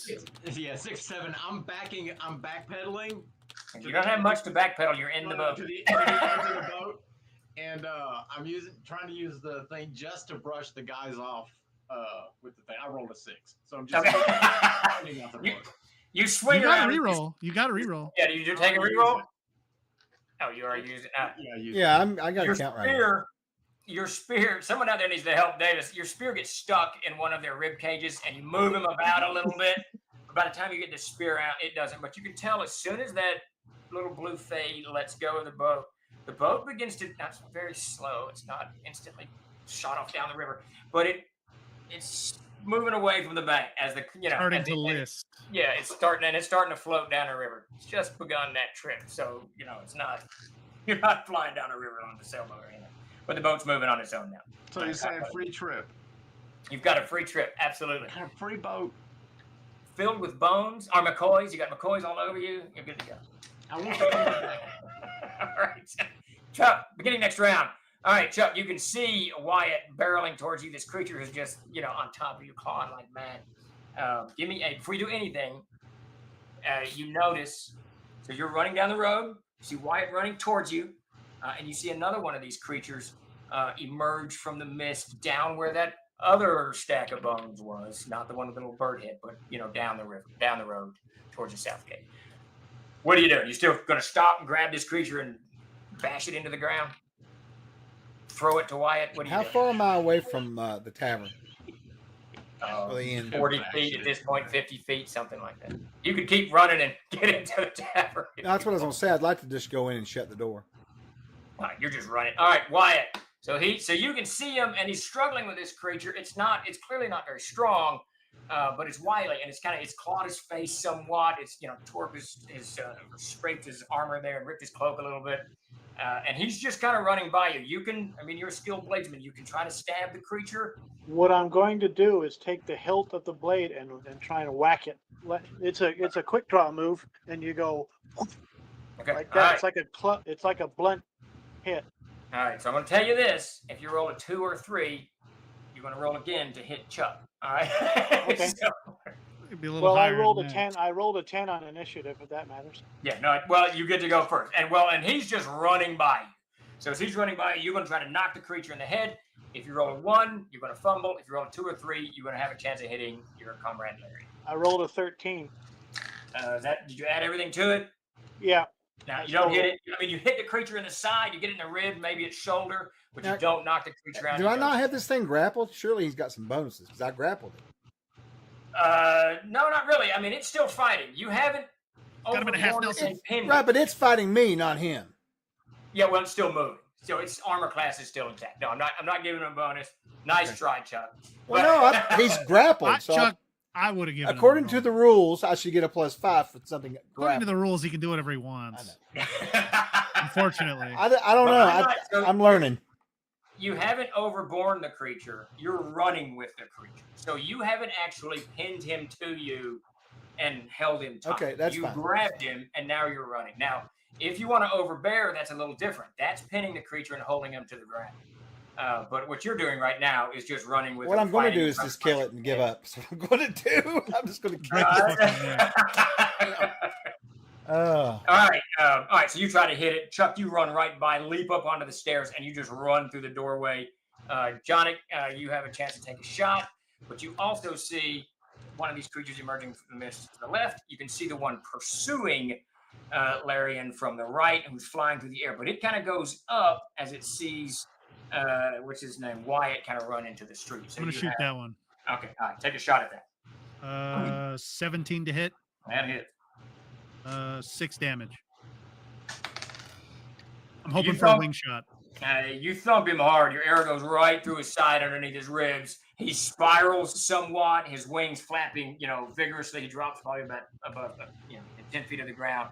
But you do not kill the creature, and it starts shooting off a little bit to the west and south, trying to get, out of line of sight. But that other one that emerged from the mist takes a shot at you as you're sitting on the roof. What is your AC? Right now, probably not great.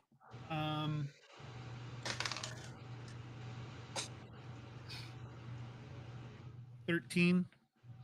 Yeah, he thumps you. The arrow goes right kind of up your arm, back onto your shoulder here.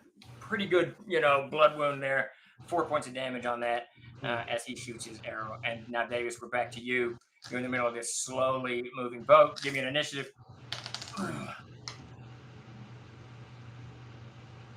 Whoop, wrong dice. 9. You got it. What are you doing? Okay. All right. So, what type of boat is it? It's a regular fishing boat, so it's got a flat aft. Is that what it is? It's just like a John boat. So it's got a pointed front and a flat end, 5 feet wide. How sturdy is the gunwale on this boat? Fairly. I mean, it's a decent little boat. What brand is it? How? The Home Depot brand. When did it last pass inspection? Yeah, a little inspection sticker on it. Is she seaworthy? No. Is it a Bass Pro? It's a Bass Pro boat. Then we're good. We're good. We're fine. We're solid. How deep is its little side thing there? I don't know, about 18 inches probably. Oh shit. Okay, so this is what we're going to try to do. There's 3 creatures in it, right? Or 3 skeletons. Four now. 1 winged fairy is in there. Okay. I'm gonna jump up as high as I can, and this is the goal. All right. I'm going to hit the side of the boat. Yeah. Okay. As I come down, grab it with my hands and try to pull the boat so that the water starts going. You want to try and tip it over, I guess, or something. So let me get this. Hit at the side, and then I'm going to slide up under the boat. I feel like you could just stand on the edge and it would do the same thing. There's 3 people swinging at me. So but you're jumping into the water, to be clear, right? Hell yes. Okay. Water. All right. So this is all going to be a dice roll for you, Davis. We're going to do a dex check on this. Let's see where you land. 96. That's pretty good. Does anyone want to buy Davis some rerolls? An 11. I give him one of my rerolls. Yeah, I will let you take his reroll if you want it, Davis, because you do not do it with an 11. Actually, Jeremy, I've got 4. I owe you a beer. Jeremy, keep yours. I'll give him one of mine because I've got 4. So. No, I want the beer. He takes mine. Okay. What did you get, Davis? Natural 20. Oh, there you go. Reroll for the win. All right, so you leap into the air. Now to do this, you're going to have to discard your spear, obviously. Drop your spear on the ground. You go into the water, grab that boat, and that whole boat flips up and over. Skeletons go flying wide and splashing into the water, left, right, and center. And the little fairy is caught too. The little Ursuk is caught too, as he is sucked into the drink.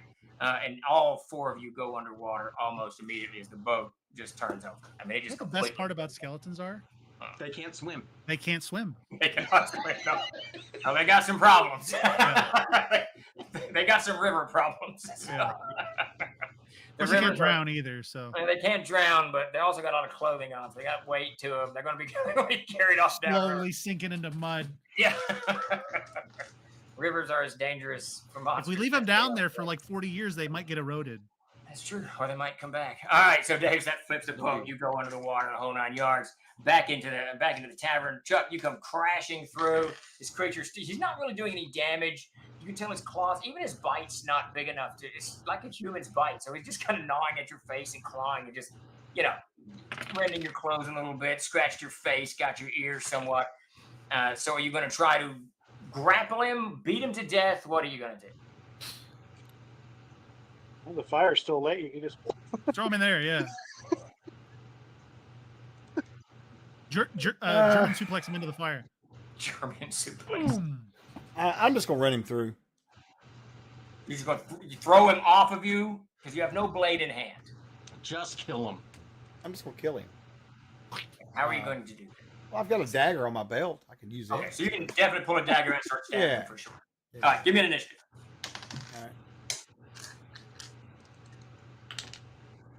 I got 3. All right.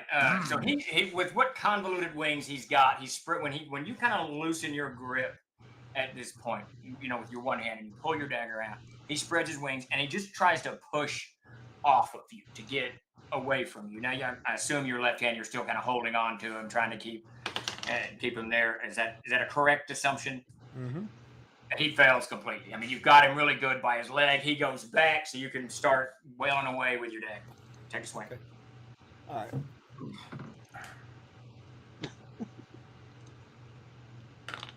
I don't know who you are. I don't know why you're being so mean to me, but you need to be nice to me right now. That's going to be a 12. You do not hit. You want to do a re-roll on that, Chuck? No. You got 4 of them, man. You got all these re-rolls stacked up. We need you in the backyard, bro. So. All right. So you're just raining blows on this creature, and he's just trying to break your attack on him. Clearly not successfully. All right, Wyatt, back out in the street. You've got one. You're standing there. You swing at the one, and you see the elf vanish into the tavern. You see another one get shot not far from you. You could pursue that, and there's another one that's now it's retreating back into the mist down the south part of the road. What do you got? How far are the other if you roll a really high on your initiative, you could get to the one that Jonik shot. But you're going to have to roll high because it is fleeing. 6. Or no, yeah, 6. Well, that is much higher than my 1. So as you run across the road, it kind of dips, it catches itself, starts flying up and out, but you get a good swing at it, take your shot. Jeremy, what do you do? You can see why I received. Well, sure, but I received fire from another one. Yes. It's now. I turn. It's now fleeing me. You can see it shot you, and it's pivoting and starting to fly away. Can I get a back attack on it? Absolutely. Give me a initiative first. 8. All right, take your shot. Well, that's 19 on the die, so 20, 21, 22, 23, 24, 25, 26 to hit. All right, this is a pretty good hit. All right, you drive your arrow through it. 12 damage. Jesus Christmas. It goes right to the creature's spine. It flies for another 5 or 10 feet, hits the ground, topples over. Wyatt, what did you get to hit?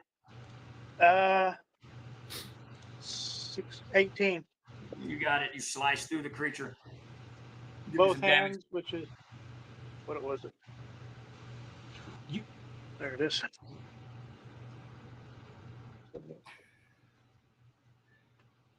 Eight 8.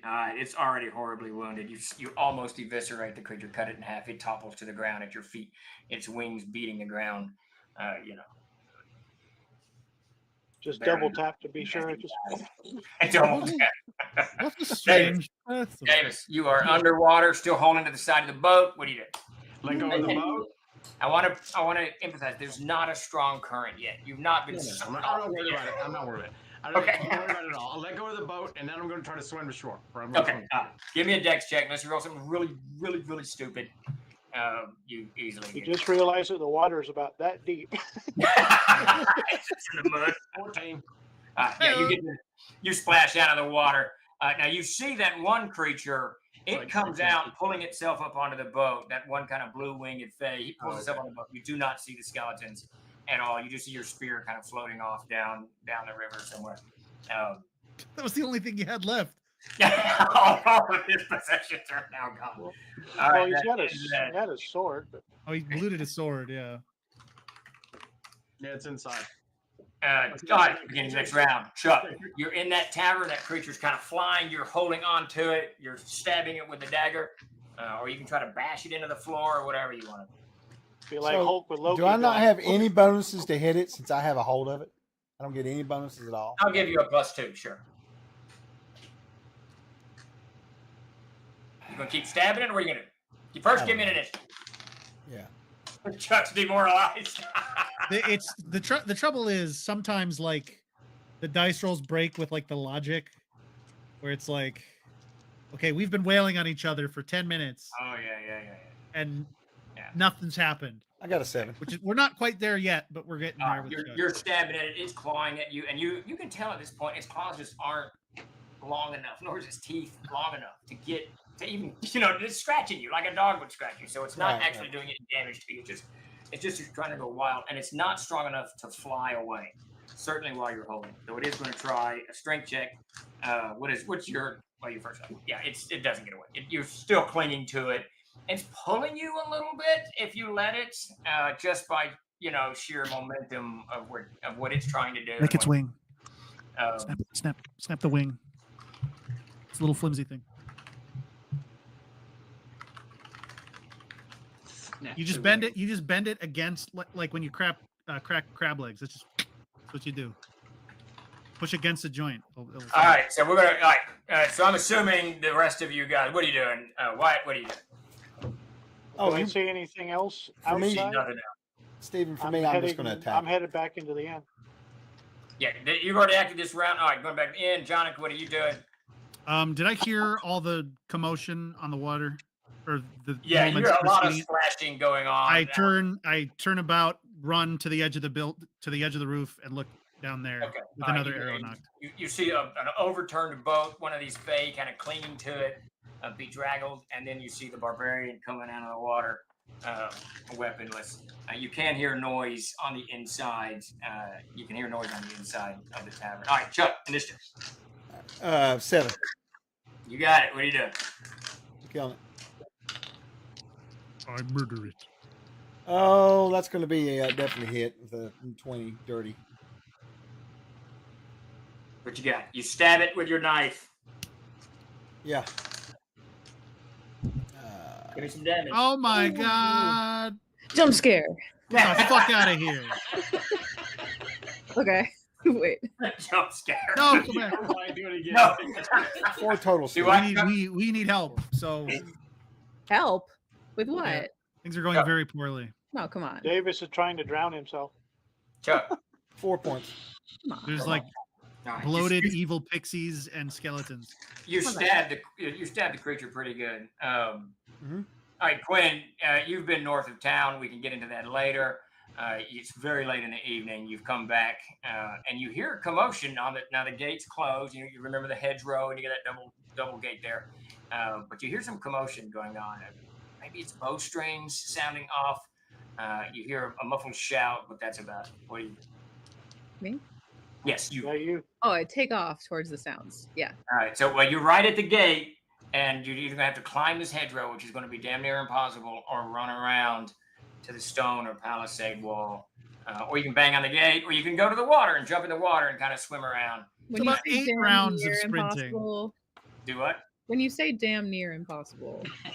You absolutely. That's him saying don't do it. Yeah, you can try anything, but it's got a lot of briars in it. It's a hedge, it's very thick. It's 12 feet tall. So climbing up it would be. That just means go for it. I'm gonna go for it. All right, good deal. All right, so you start clambering up. First, I'm going to ask you: does a monk have any natural climb ability? I don't believe so. Okay, so you're just climbing it. All right, so you just get in there. Give me a dexterity check. Immediately, thorn in your hand, one in your forearm there. Get your cheek a little bit as you're crawling up into this mangled mess. They're monks, man. They can just airwalk. 14. Well, they can't, Wyatt, but maybe later.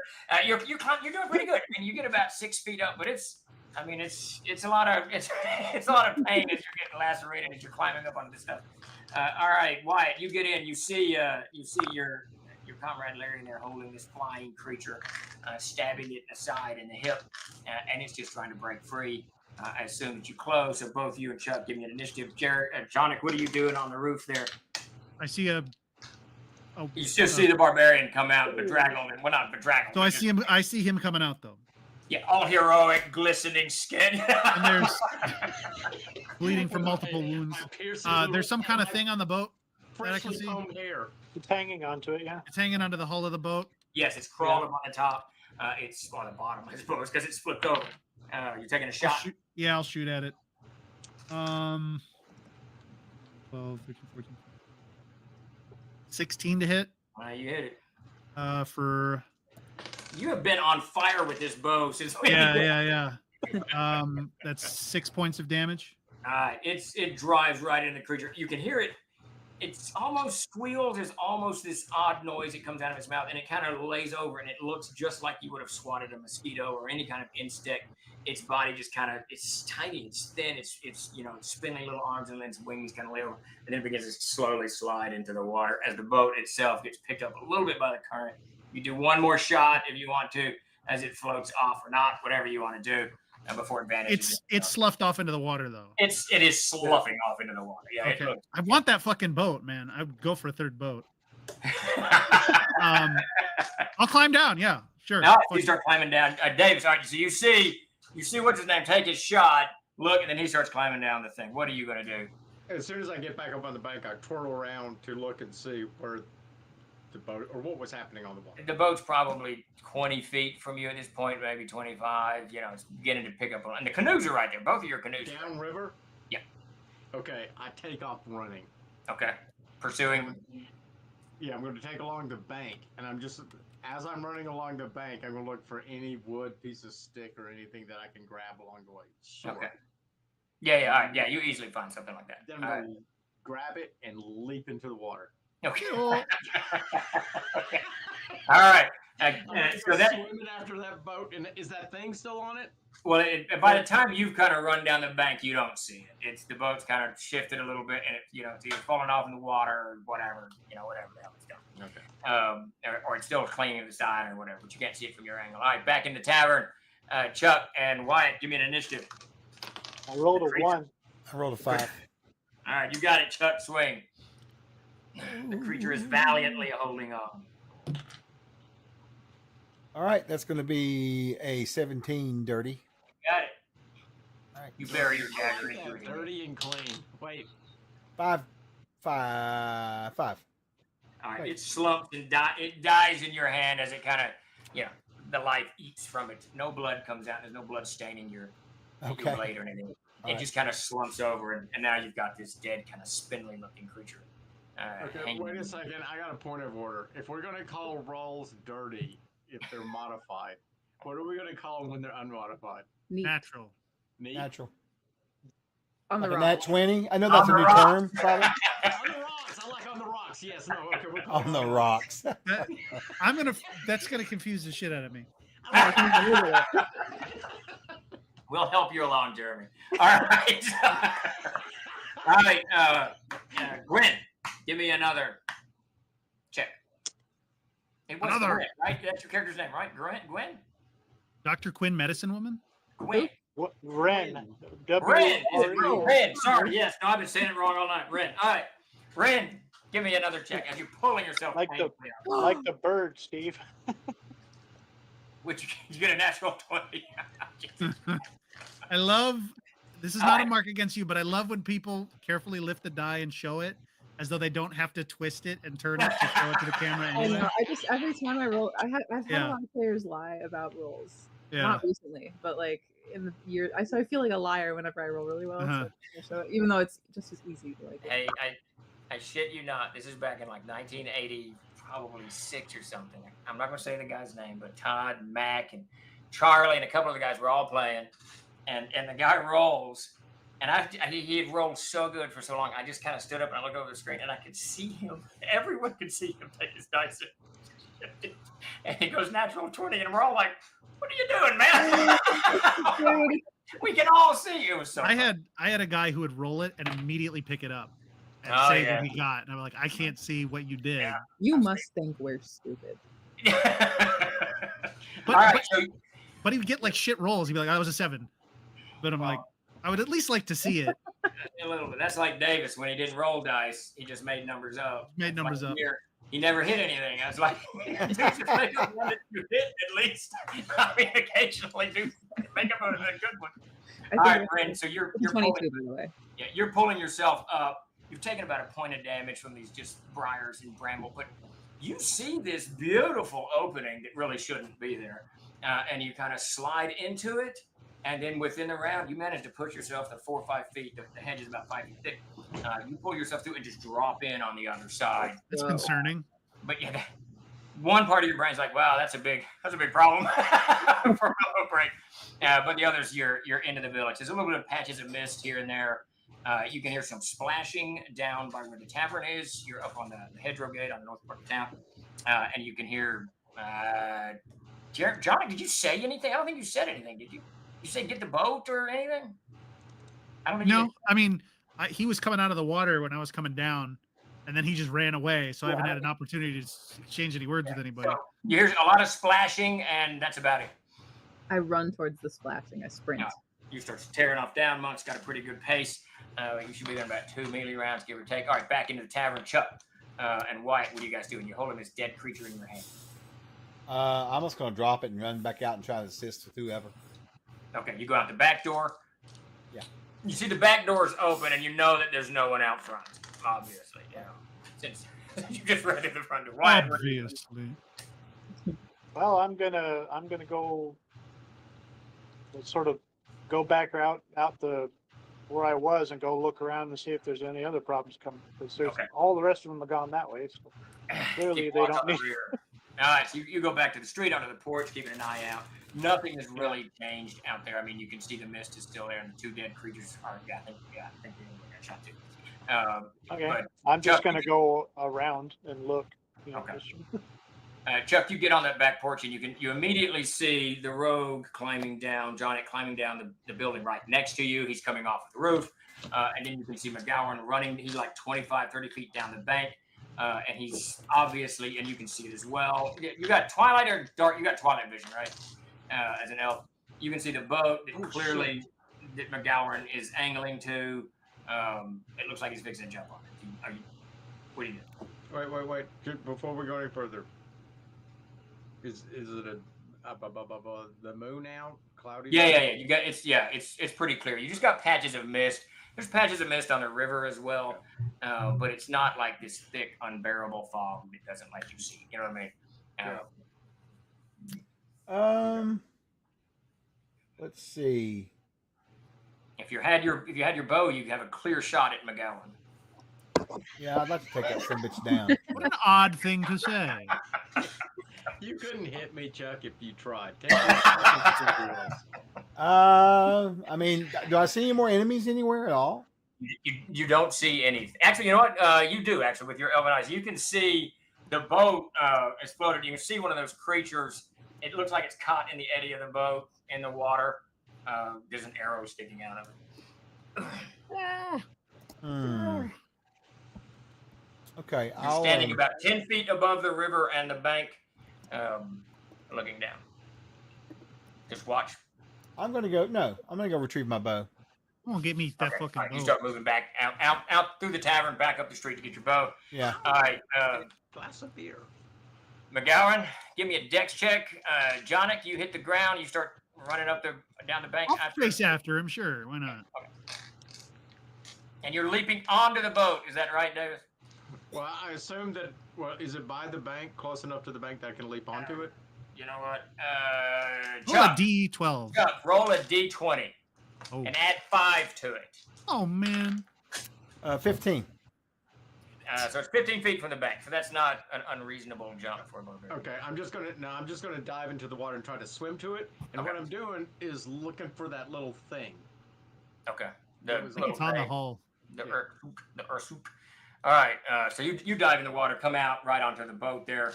It's pretty deep here. It's probably, you can't touch the ground here. Touch the riverbed here. And you're floating by a second pier at this point, that's kind of jutting out from another person's house. And then the rogue is running down the bank. You kind of paced. Are you going to jump in, Jonick, or are you just kind of watching, pacing him? How much? Like you get up right, you get parallel to the boat itself. How much shoreline do I have before we hit a wall? Yeah, not a lot. Well, not a little. Probably about another 150 feet, give or take. And how quick do I have to go to keep pace with this thing? About 25. Not quite your move. You're human, right? Not quite your full move. Yeah. Okay. Well, I saw him dive in with a big stick. I don't have rope on me because everything's inside. So it's a small stick. Okay. Pacing it? Yeah, I'll keep moving with it. Yeah, make sure that he surfaces. If I don't see him come up, then You see him come up on the side of the boat. All right, and Ren, you're just running this round. You just move as fast as you can. Cutting through. You actually pass behind the tavern, underneath the porch. It kind of juts out onto the thing, and you can hear someone walking on above. Larian, even as you're walking into the tavern to go, begin to fix your boat, you see on the corner right, you see Ren running down the bank after your two comrades. You you do anything? You just keep going to get your bow? No, I'm going to get my bow. All right, are you moving quick to get your bow, or are you just kind of? No, I'm moving quick. All right, so you run to go get your bow. It's not a. You said that there were more piers that we were passing by, or Yes. up ahead, or something. Yes. If there's one that I can run to and get prepare to catch them as they go downstream. Absolutely. Great. Okay. And you can see there's a boat tied off to it as you're running up to it. And you can kind of tell as you're running down and up to it that the current's picking up just a little bit as it goes around where Willowbreak is. The river broadens somewhat, and the current's going to pick up. You can tell very soon. If I have time, I will untie the line that they're using to moor this little boat to the dock. Hold on just a second. All right, so you hit that pier. Wyatt, what are you doing? Like I said, I'm just pacing around the town just to see if there's anything else coming. Okay. All right, you're just patrolling. You don't see anything. Yeah. It's very, very quiet. I'm not chasing boats. No. Yeah, you see piles of Larian runs out of the front of the building, moving very, very quickly up the road. To what end, you can't tell. You haven't seen Ren yet, but so back down in the boat. Davis, you're on the side of the boat, and you're going to try to swim around the side of it. You can feel the current picking up just a little bit. Yeah, and this, I just want to point out, people in the chat, this is how people drown in my game. They keep pushing it. Yeah, I'm not going to drown. There's a I'm going to dog paddle looking for that little blue thing. Okay. The zit. I assume you're clinging on to the side of the boat. Is that? Sure. Or are you just going to swim out to the current? What do you do? Yeah, I'm just going to be dog paddling right there. Is what I'm basically doing. Got it. All right, so you're just kind of paddling along with the boat, trying to move around on the other side. When you get on the other side of it, you don't see that creature anywhere. Now, whether it was pulled under the current, or there a guard got it, or one of the skeletons got it, who knows? You do not see it. Okay, I go all around the boat with my hand holding onto the boat. Okay, all right, so you've kind of moved around. You're on the outside of the boat, on the river side, at the end of this round. Now, John, if you run down this pier, and it's like any pier, it's not clean as shit. There's a couple of baskets there. There's 2 huge coils of rope. There's a bunch of fishing rods kind of piled in one thing. A big bucket that looks like soil in it. and then that one boat gets tied off. Well, if I see the big coils of rope, I'll take one of them up. Okay. And move with it to as far out onto the pier as I can. Is he still upstream from me, or is he past me? He's a little bit upstream, and then you hear something clattering onto the pier right behind you. That's a problem for future me. Okay.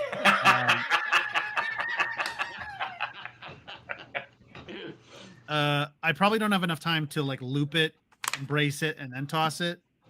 You might. You may. Just what are you gonna do? You might. I'm gonna loop it with like a hitch so that it's pulls taut. Okay. And I'm gonna toss the other end out, hopefully over the bow of the upturned boat, so it lands where he can get it. This round, you get to the end of the pier, scoop the rope up, throw it around, you get your hitch tied, and then suddenly Ren is standing next to you. So Ren, you've gotten to the end of the pier, you see him tying it off. You immediately see what's going on. There's a boat. You see McGowan out in the water, bobbing up and down, dog paddling in the water next to a boat.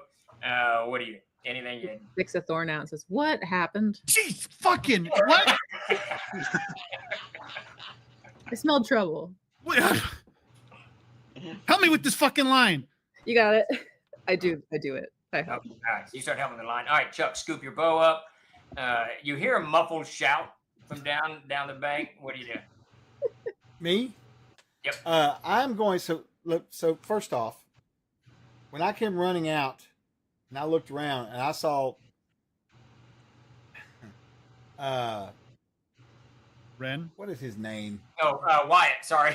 No, not Wyatt. Yeah. Wilhelm. Stimpy? Mogwin. McGowan, yeah.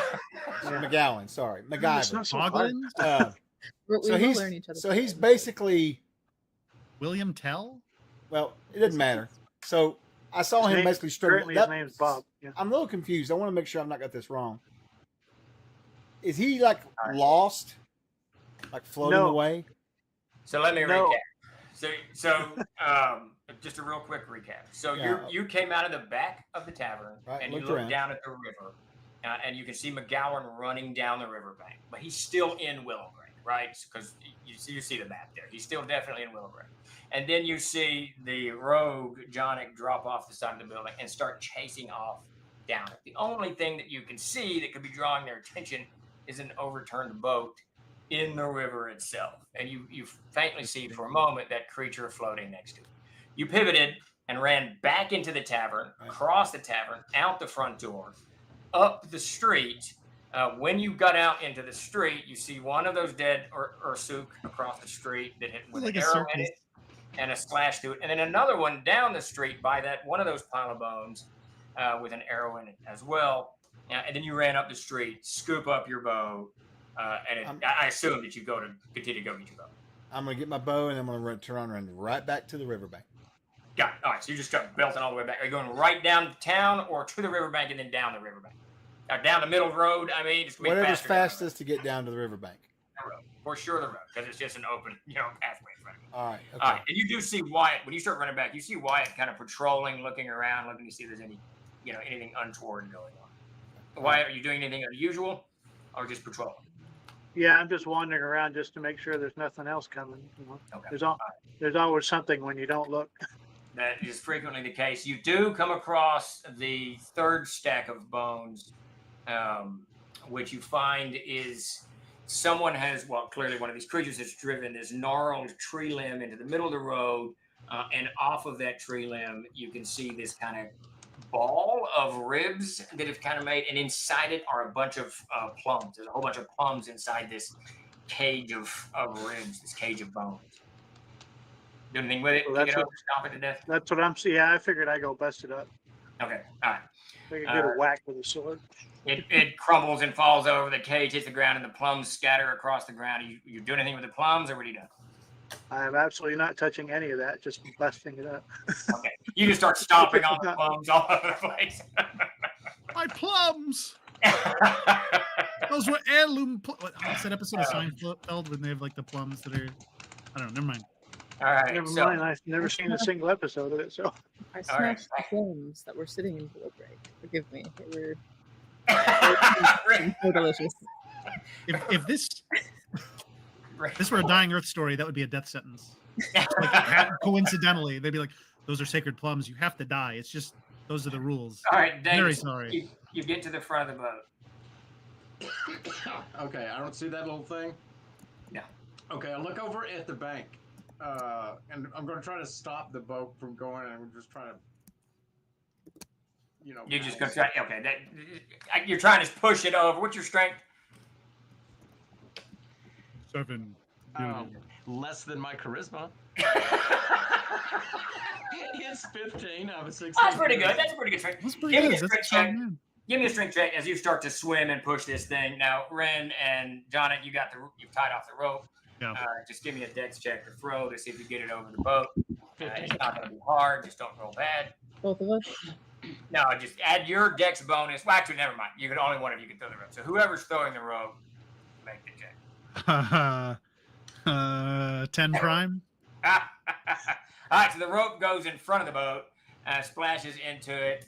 The boat is slow, but now the rope's kind of floating down. But Davis, the rope lands not far from you because you're trying to push it. You go for the rope. What do you do? Yeah, I go for the rope, and then I'm going to try to swim back and tie it off to the thing. Yeah, you get the rope and grab the boat, and then Ren and Jonathan start pulling you, and I assume that's about the time you guys start pulling the rope forward. About the time you're pulling forward, Larry, and you come jogging down on the pier. You can see Ren's there, Jonathan, and they're pulling, the glistening barbarian out of the water, clinging to the side of a boat. Why is he always glistening? I get close to that thing. Very strange. There are skeletons. There's undead up by the back door of the cavern, whatever it is. I just point up in that direction. They're in the water. Just kind of looks stupidly like, What? a what? Yeah, there were skeletons in this boat. They came at me. How is he like covered in like open wounds and things? Like, I don't think he's wounded at all. He's just wet. I don't think I don't have any reason to disbelieve him. What's going on? Undead? Bones? There were skeletons in this boat. I fought them off. And they fell into the water up there. I just look at the water. I mean, it's dark, so I can't see shit. But you can't see anything. Chuck, you might be able to see something. And Ren, you're a human as well. Is that right? Yeah. Yeah. You guys can see a little bit, but not. Yeah, you see it onto the river itself because it's the moon's out. Whatever. I'm certain of it. And as soon as I get to the bank, I'm like, come this way. And I'll show them exactly where they fell in or where I think that they fell in. I'm gonna pull that boat up onto the shore. Okay. All right. So you guys yank the boat up. Davis, do you wait for him? Or you just start moving up the bank. I move up the bank. All right. So you start moving up the bank. You got no weapon. Well, you got a stick in your hand. Larry, what are you doing? You see McGowan start going. He immediately, there's undead here. There's skeleton. He starts moving up the bank. Your two comrades are pulling the boat up at the bank. What do you do? Well, I'm gonna kind of walk. I'm gonna look, try and see if I can see something for sure. Like what? Give me a spot check. You definitely see it shore. Wait. Yeah. So I look out. I look at the way that the wind hits the water, the air. I look at the reflection of the light from the moon. Use all my skills, and I don't see anything. What did you roll? Yeah. Chuck, you got you're sitting on 4 rerolls. Yeah. He's saving them. Come on, Chuck. For what? Just I'm not reroll. I'm not wasting a reroll on a. What about your check. plus ones? Yeah. I rolled a 1. It's not gonna matter. I failed. Chuck, you can look and walk at the same time. Do you start moving with McGowan, or? But you cannot chew gum and walk. Or you know what? Then screw it. Then. All right. Yeah. Yeah. Yeah. I'm gonna walk with you. Okay. All right. So you two are moving to the bank. You guys are pulling the boat up on Wyatt's crushing plums. You guys start moving up the bank. By the time you get to the boat, Is that what they call it? Wyatt the plum factor. You get about 75, 80 feet up, and you, Larry and Davis McGowan, you both see simultaneously. You see this creature soaking wet, bedraggled clothing, bones for arms and a hand, some kind of wicked-looking dagger in this hand, this wet hat on its bony skull, and it's just kind of walking forward next to the tavern on the outside of the tavern. Oh shit! Moving into town. What in tarnation? All right, I take. Yeah, that's one of them. I take, and I'm now start charging in for it. But I take that little club thing stick that I have in my hand, and I fling it.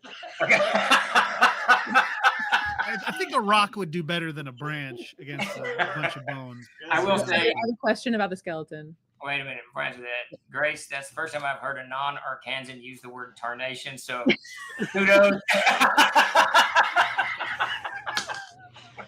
Because I spend so much time around you all. Fantastic. All right. So the skeleton is human. It looks like it's human. It may be dwarf. You can't quite tell from the distance.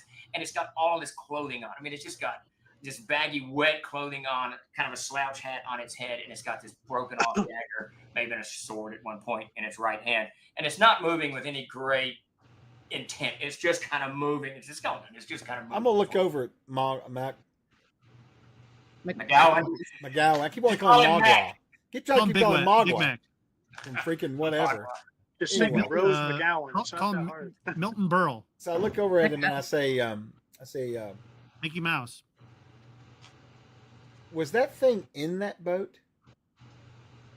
I'm running, man.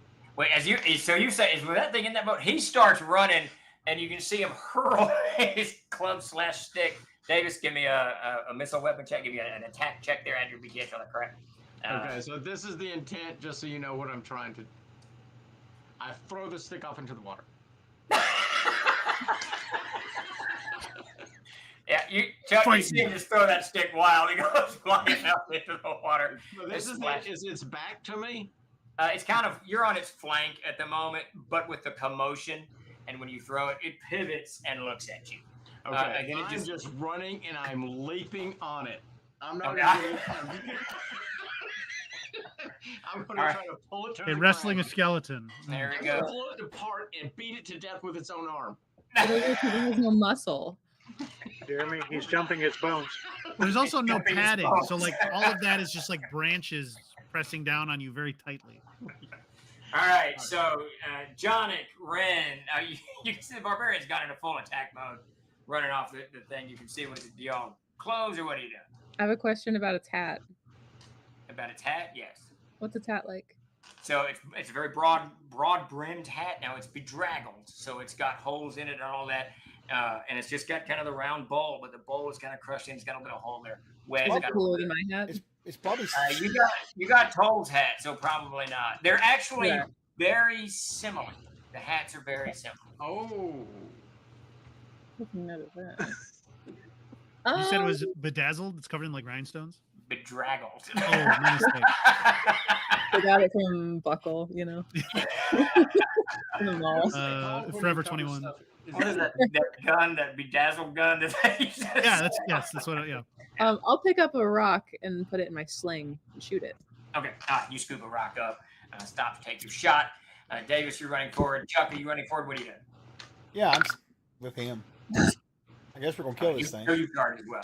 All right. So Grace, Davis, Chuck, everybody, give me an initiative.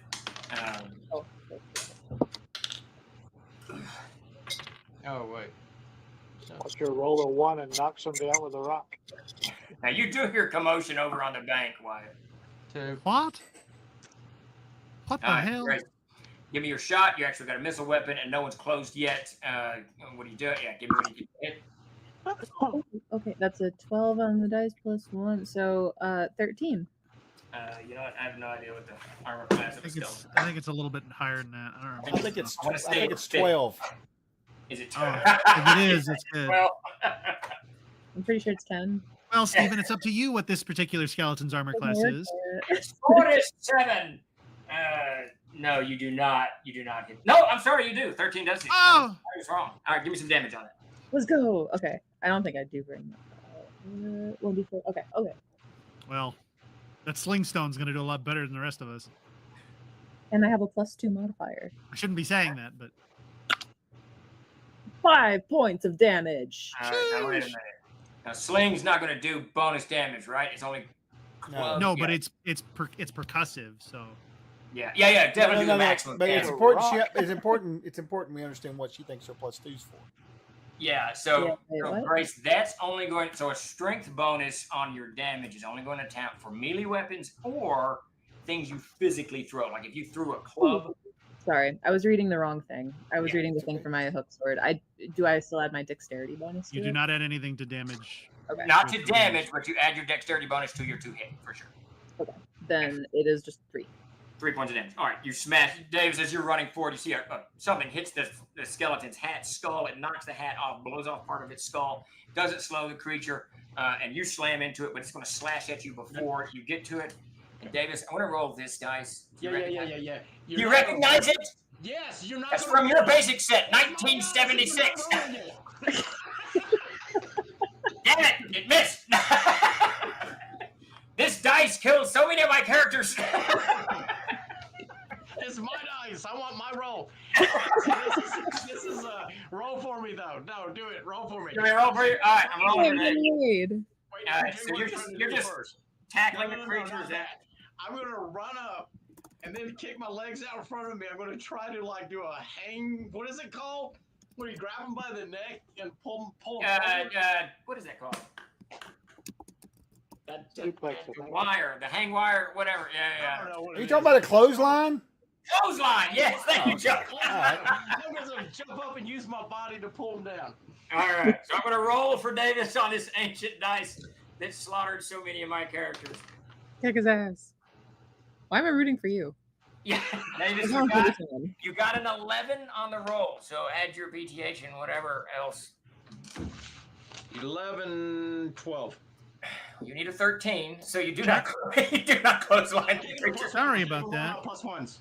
You use a +1. All right. You run forward, you clothesline the creature, knock into it, give me some damage. It's going to be 1 to 2 points of damage, plus your strength as you smash into it and knock its head completely off and as it flips into the air. Chuck, you haven't acted this round. What do you do? Have we reached the creature? Yeah. You see part of its skull disappears, hat flies off, and then Dude Man, the barbarian, slams into it, knocks its head completely off, and it's flying through the air so you can, stab, swing, punch, stomp, whatever you want. I mean, did he destroy it? It sounds like he tore its head No, off. it doesn't. I mean, it may be. He's going down in a pile of bones and flesh. He's knocked its feet out from under it, but you see it trying to stab it. All right, yeah, I'm just gonna swing with my longsword then. I'm just gonna. Okay. All right.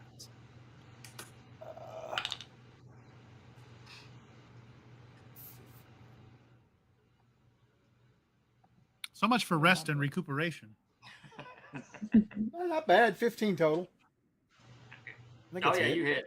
Give me some damage. All right. Find the peaceful town of wherever we are. That's going to be It's immediately overrun by horrific gnats.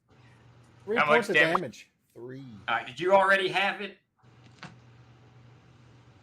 No, they're gonna do. You got to do that because we're not supposed to know about Okay. that. Yeah, we don't. Yeah, that's something secret you do. Yeah. All right. He's still kicking, but he's on the ground. He hits the ground. Now, Chuck, next round you'll get your +5 because creature prompt. So it is on the thing. Now, Ren, I guess you're running up. John, you're still tying the boat off. Are you running up, or what are you doing? The boat's secured. We're going up the shore. They're like there's like 2 people stomping on the ground and there's bones. There's 2 rolling around on the ground, and then Larian is slashing down with his blade, hacking and chopping. So there's no fucking way I have any kind of clean shot. I mean, you can. Then I just approach. There's nothing I can do. Yeah. Wait. McGowan said said skeletons plural. Right. So I'm gonna watch the shoreline for anything else coming out. Okay. You don't see anything immediately. Wyatt, you come up into this maelstrom, but much like Jonic, you can see that there's just a lot of flesh and bone. There's just like no point in doing anything. I mean, you run a chance of stabbing one of your comments. All right, Chuck. Yeah, that's why. Davis and Grace, give me an initiative. I got a 1. I got you beat. A 3. I got a 9. Ooh, I got a 9. Slam dunk. All right, everybody swing at my skeleton with its 1 hit point. I hope you all miss. That would just be wonderful. Nat 20! Damn it! 18! Yeah, well, that's got it. Oh, he's got adamantine bones. I'm sorry. Yeah, right. You smash into it. Joke's on you, players. Anyway. Larry, you smash into it, crushing ribs and whatnot, and the other 2 just pounding into it. So this creature dies at your feet. You do not see anything coming out of the water. The skeleton is a little bit odd. You can see as you're extricating yourself from it, and Larry, you see it first. amongst his bedraggled clothing is the only thing of worth that seems of worth is a horn. He's got a horn hanging on him, over a strap. That's about it. As you see McGowan pulling himself out of this pile of bones. If no one looking for I it, immediately look for its I'm dagger. gonna reach down and pick that horn up off of it. Yeah. You scoop the horn up, Davis. You easily retrieve the dagger. And now the horn's not a secret. McGowan and Gwen, you see Larry just scooping the horn up. Yeah, I'm gonna look it over. I'm looking at for any kind of we gotta marks. cut that into equal parts. We all earned part of that. There's 2 more. There were 2 more. You said there's 2 more? Yeah. And I start sliding down to the bank of the water. So you seem to think they're inside in the water somewhere down below. They fell off the boat into the water. All right. Any signs of any other skeletons coming out of the water anywhere on there? Just by looking. You see the river's just kind of rolling, going by a little bit. Nothing kind of bubbles out. You watch for about a minute or so. Nothing comes out. At about that point, Greeley walks out on the back porch, and he's got his nightshirt on, and he's holding a bucket, and he goes, "What are y'all doing?" He's smoking a corn cob pipe. What's going on? And then he throws his, he empties his piss bucket in, the thing, and then he just walks back in the house. You're a real fucking heavy sleeper, guy. You see him do his arm like this as he walks back in the house. I take the skeleton's hat. Okay. And one of its bones. I take its whatever that is. I take this bone. Put another That bone hat there. on your hat. Yeah. Anything else special about what it was wearing? Anything would tell what it was in its previous life? It looks like it was probably a dwarf. That's what it looks like. It doesn't look like it was human. It's kind of short and too. And it really couldn't swim. So the bones are too broad for a halfling or a gnome. So you think it's dwarven. The horn that I took around from off its neck. Does it look like a hunting horn or? Yeah, so it's a probably a war horn. It's rather ornately carved, Really? and you've got a yak horn that kind of goes up. It's got a little bit of inlaid metal on the mouthpiece, and then another piece of inlaid metal, and then another piece at the top. And it's got little pictures, inlaid, and it's worn. It's been used a lot. Little pictures of what appears to be bearded dwarves doing, this swinging Dwarf an axe things. or whatever. Right. Yeah, just dwarf things.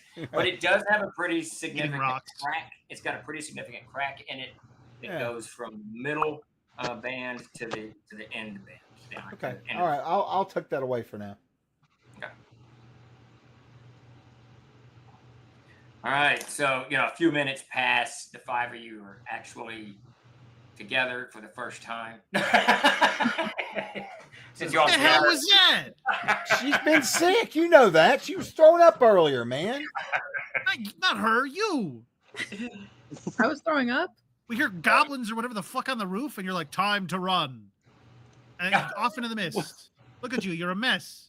You're a mess. I'm a mess, Johnny, because there were others at the hedge Get gate. yourself cleaned I up. know, I took care of them. What happened? I left you all alone for a night. I don't know, some fucking fruit bats came in and started building piles of bones. You said Mosquitoes. words in an order, and I There recognized were really big mosquitoes. you're all insane. You're all This all insane. look, Something came into town some and started setting up something. I'm some gonna have overgrown to ask pixies wearing bones on their heads came in and started building piles of gore. Lunaria. Gross. And then I guess some skeletons came out of the water. Possibly unrelated. I don't know. I'm pacing up and down the thing, keeping an eye on the I don't water. think it was unrelated because when I inspected the first stack of bones, it gave off a little bit of a glow. What I kind of almost glow? feel like these dark fae have summoned the skeletons from out of the riverbed. Or out of the river. But I don't know. Then I turn around and look. Are the bones still in front of the tavern? Yeah, you guys haven't. I don't think anyone's Wyatt messed with them. knocked over one of the stacks of bones. Yeah. Let's see. Does Show me this- where the bones were. All right, so you move up and into the town, right there. And you've only been awake for like 20 minutes, 15 minutes. It's not been very long. Question for you, Stephen. Yes, sir. These dead bodies that are laying about the Fae. Yeah. What dead bodies? Are there dead bodies or no? So you get up when you guys move up onto the road in front of the tavern. The first thing you see is the bones to the left, Wyatt's Stomple. So that's the one you saw that kind of stack. And then up the road you can see a little bit the bones, the mule deer that's kind of wrapped in steak. And then right across the road you see the small bones, the rib cage kind of stuck in the ground, the bird's head on the top, on the spine stuck in the ground with the rib cage sticking out of it. And that still has that faint glow in the skull, and you all see that. You all can clearly see in this bird's head. Does that make sense? Is that description making sense? The bird's head that's on top of the spinal cord, it's got a faint glow in it. Now, where the two Fae dropped, you see they're still sort of there, Chuck, but you can tell they're blending or melting with the ground. I mean, none of these things had chains around their neck, right? No. Okay. They were wearing clothing, ragged clothing. They had each a bow. And a little pouch of arrows. So I'll tell the group, about what I thought I saw earlier when I first stepped outside.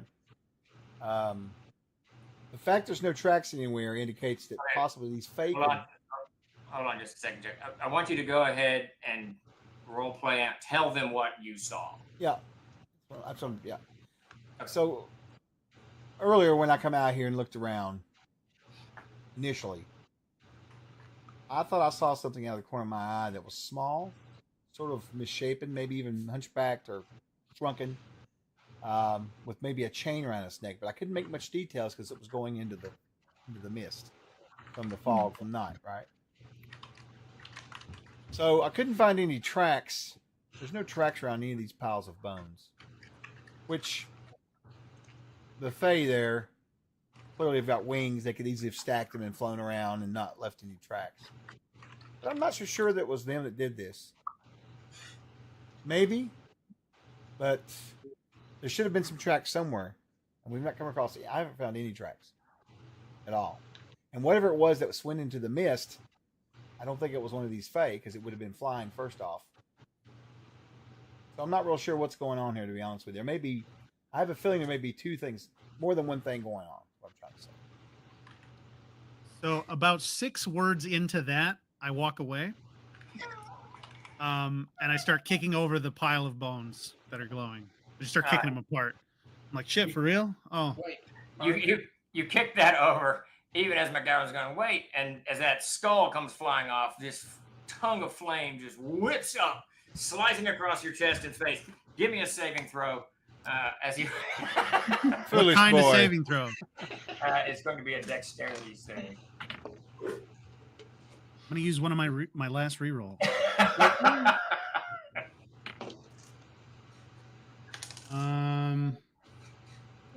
14 prime. A 14 prime. Let me see. That is not going to be good enough. That thing whips up your chest, across your face, burns you something fierce for 7 points of damage. I mean, it scorches them out of your. Are you dead? No, I'm not dead. Oh, it scorched. You don't have any armor on. That's right. So it burns your whole across your shirt and into your. Out. You didn't have any. You didn't even put a cloak on. So whatever you sleep in, it's the only thing that it did. I don't think you picked anything. But it definitely scorches your skin.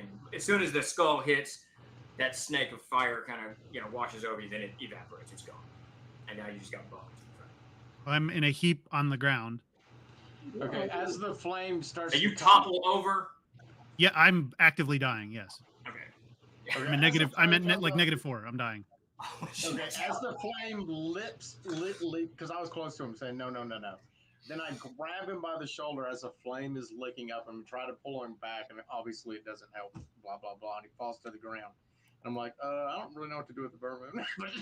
I'm gonna reach Steve. I'm gonna try to bandage his wounds immediately and stop him from bleeding. All right. Okay. Well, he's not bleeding. It's just burns. It just burns. Get him inside, and we'll put water. So we got whatever. Yeah. What was it that did it to him? Sorry, I'm kind of still catching up a little bit. The bones. A tongue of fire came out of the skull that when he kicked it over and lashed it. Okay. Can I take like the the hook end of my hook sword and just like from as far away as I can crush it. Yeah, absolutely. All right, so you just start crushing the bones as Larian and Wyatt and McGowan carry the now deceased Jonic into the town. Are into the tavern. So you drag him back into the tavern. He's horribly scorched and burned on his chest, stomach, and face. You shatter those bones up. You scatter them. Yeah. All right, so Chuck, you start bandaging them up. Ren, are you going to do it? You going into the tavern, or still misty? It's cold outside. It's about 60 degrees. Yeah, I think just in like the sudden, brief like activity and then sudden quiet, she's gonna just try to really quick like tap into the vision that she saw. Oh shit. And just meditate briefly on what has happened here. Okay. And see if it gives her if it feels like it's the same pebbled walkway along the arc of time. If these things are related. All right, remind me what vision because there's been a few that have floated around.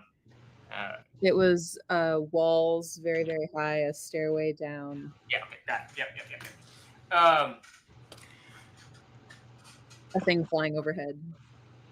So you kind of cast out much as Larian had done earlier, trying to and as he felt the malevolence in the fog or the mist around him. You don't really feel that. It's just really, really quiet.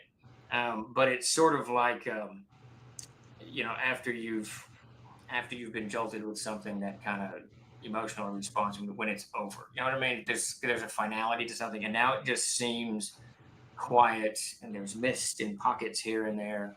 There's no malevolence floating around. It just seems normal to you. It does. You don't tap into the vision. You don't get the feeling of terror that you had. There are no other bone towers. There's one left standing to your right, and it's a deer kind of wrapped around a stake. I'd like to shoot it with my stick. You start hurling rocks at it. Yeah. You pound it a little bit, and eventually you hit the head and knock it off. And then once you hit the head, it kind of dislodges the whole thing, and then this pile of bones, falls to the ground. Stake still in there. One guttural scream into the darkness, and then goes inside. Okay. Half the town wakes up. What the hell? They've been attacked by fae and undead. They have no idea. They're like, what the? They're going to wake up in the morning with news that you guys were wandering around all night, and there's bones all over town. What the hell? They're gonna start counting their children and see which ones disappear. The Pied Piper. All right, so you guys get Jonic inside. I drag Jonic inside. I lay him down immediately. I start Farmer Giles of Ham, whatever the hell your name is. What's his name? I can't remember. Greeley. A good reference, by the way. All right, Larian, you start bandaging him up. Is that you start cleaning the wounds and whatnot? Davis, right. You shout Greeley. And after like 2 or 3 shouts, Greeley opens the door and goes, "The name of Orndul's bones, what? We need some butter or lard." God, it's in the kitchen. And then he walks back and closes the door. Slather me in fat, animal fat. That's probably gonna make it worse. All right, so you go to the kitchen to get some butter. Hey, put butter on a burn. Do you want to know? I'll tell a story on myself. One of the most angry Kathy has ever been to me. My son was with Davis's daughters, and they had a fire pit going. And here in the Ozarks, if you put rocks on fire, the rocks are very hollow. They got a lot of air in them. So they blow up. They blow up all the time. And one of those rocks blew up, and a chunk of it, super hot, stuck to Wilson's cheek. It stuck there. They had to pull it off of his cheek. And then they rushed him back to the house, and we didn't have anything. And my sister was there, and she said, "Put butter on it." And my wife, she's back at the house, and so we put butter on the wound. And Wilson was being pretty stoked, but I called Kathy later. I said, "Well, we put butter on it." You say to the neurosurgeon? Yeah. She's a neurologist, not a neurosurgeon. But yeah, she was so angry at me. She was so angry. It was so funny. You don't put butter on a burn? It apparently doesn't do any good.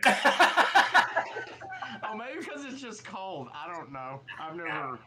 I'm just sort of like grimace through them. But The only thing I can say is if you use baking soda on a wasp stain, it works.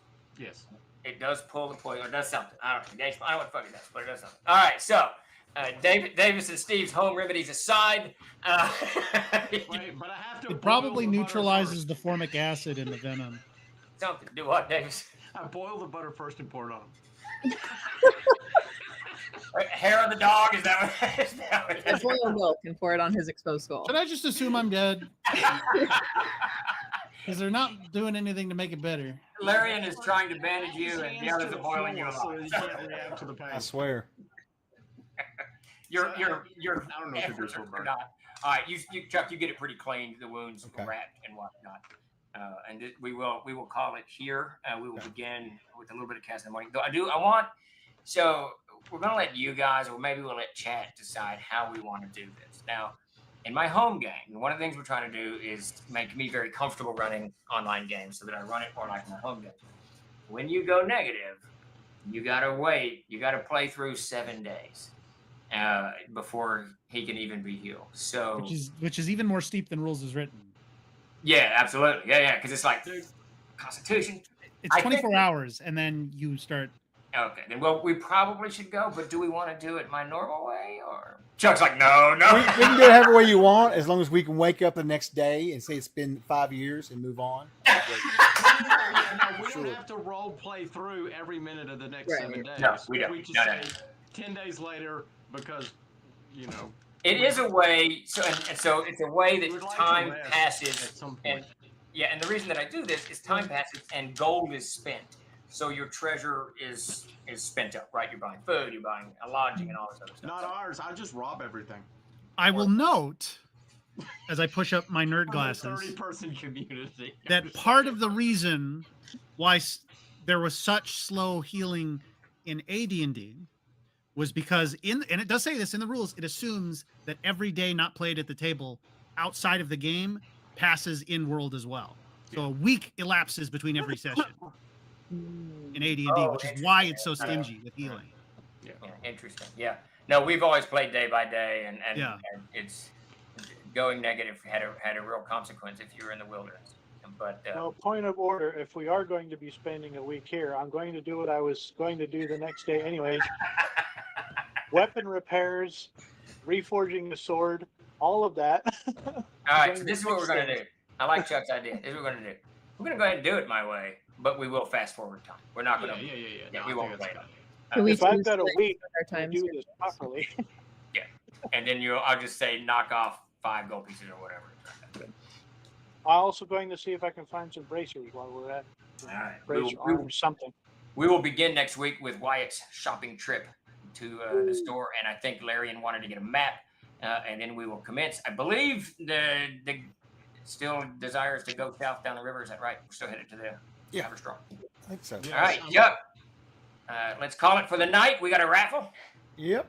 Let's get that pulled. You can always tell when boats in a catamaran. You do have a boat now. You have acquired you have a 3 boat. boats. Sir. 3 boats. Serious upgrade. Yes. We'll lash both canoes to either side of the boat and create like a yeah, one of those. Yeah, that'd be a good idea, actually. It's more a catamaran, yeah. All right, I'm gonna close this giveaway out. Wooden, man. All right, so tonight we're gonna draw for a couple 15s and a 25 for the store. A link will pop up in the chat. If you're new to our Discord, just click that link and come over and hang out with us. It's a great Discord, lots of fun stuff going on over there. Everybody's very cool. Can't say enough about everybody, honestly. Just about everybody watching is over there. And Obsidian Risk will get you your code. Yeah, you just DM him and get it. Enjoy something on the store. All right, here we go. For $15 off at the store, first winner is going to be Sparky68. What kind of bullshit is that? Rigged. Rigged. Big time. Sparky. Congrats, Spark. All right, our second $15 is going to be Trav. Well, look at there. Hey! Yeah, He's Trav. probably long gone by now, but he was here for a minute. Well, Yeah, I don't know. Okay, wait. I gotta give a point of order here. I want it before. This tastes like BO smells. Any It's really misinformation unpleasant. comes out. You do not put butter on a burn. You know, fucking shit. No, I you looked don't. it up. I've been putting butter on my burns ever. That's all a my whole that's a life. great way to culture infections. That's a fabulous way to do that. Yes. I'm sure that's what Kathy said. Wilson still has a scar on his cheek, too. Well, I bet the butter didn't fucking help. Hey, you know. I don't know. When you cut him up for bacon, maybe he'll taste good. There you go.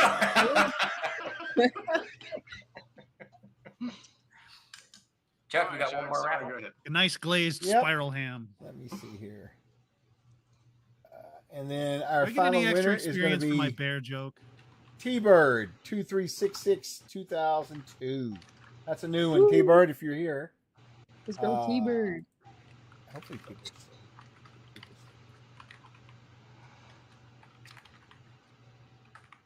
Interesting. That one's for $25. Oh my god! So congrats on that. Steven, Looks like T-Bird's do I get not extra here, though. experience for my Do you bear hear joke? T-Bird? T-Bird is not. So I'm going to go redraw that one for 25. And that's going to be Tarva Moonblade. All right. I think Tarva's here. Yeah. All right. Congrats, everybody. I think that's all we got going on. Any last words from you, Steven?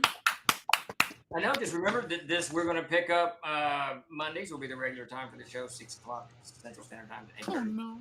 So please join us on Mondays. And we got my AMA tomorrow. I think Grace, we got to reschedule your reading, and then Chuck's For Wednesdays now. Wednesdays. Yep. Sweet. So we're That's gonna right. Yeah, that's right. Yeah, too. Well, okay. Yeah, she may be playing in a game action Wednesdays, but that's On Thursdays. no, and Wednesdays. On Wednesdays? What am I doing on Wednesdays? I'll tell you. We'll talk tomorrow about it. I'll tell you about it. You know, You got another game. you're going to be really Just popular. hey, Coop, watch the schedule. We're readjusting things at the moment, and Chuck and Grace will have it both posted on Twitch and Twitter or X or whatever, and all over the place. Yeah. There's going to be some bumps over the next couple of weeks as we kind of iron this out. Who's going to be where and what's going to be when. The schedule. I updated the schedule on Twitch today, so if you scroll down to our schedule or choose the schedule tab, it should be up to date. Reminds me, I need to tell you something about that too. Don't let me forget. Perfect. All right, we're going to raid into Creep. She's on. Let's go raid into Creep. Fuck you! No.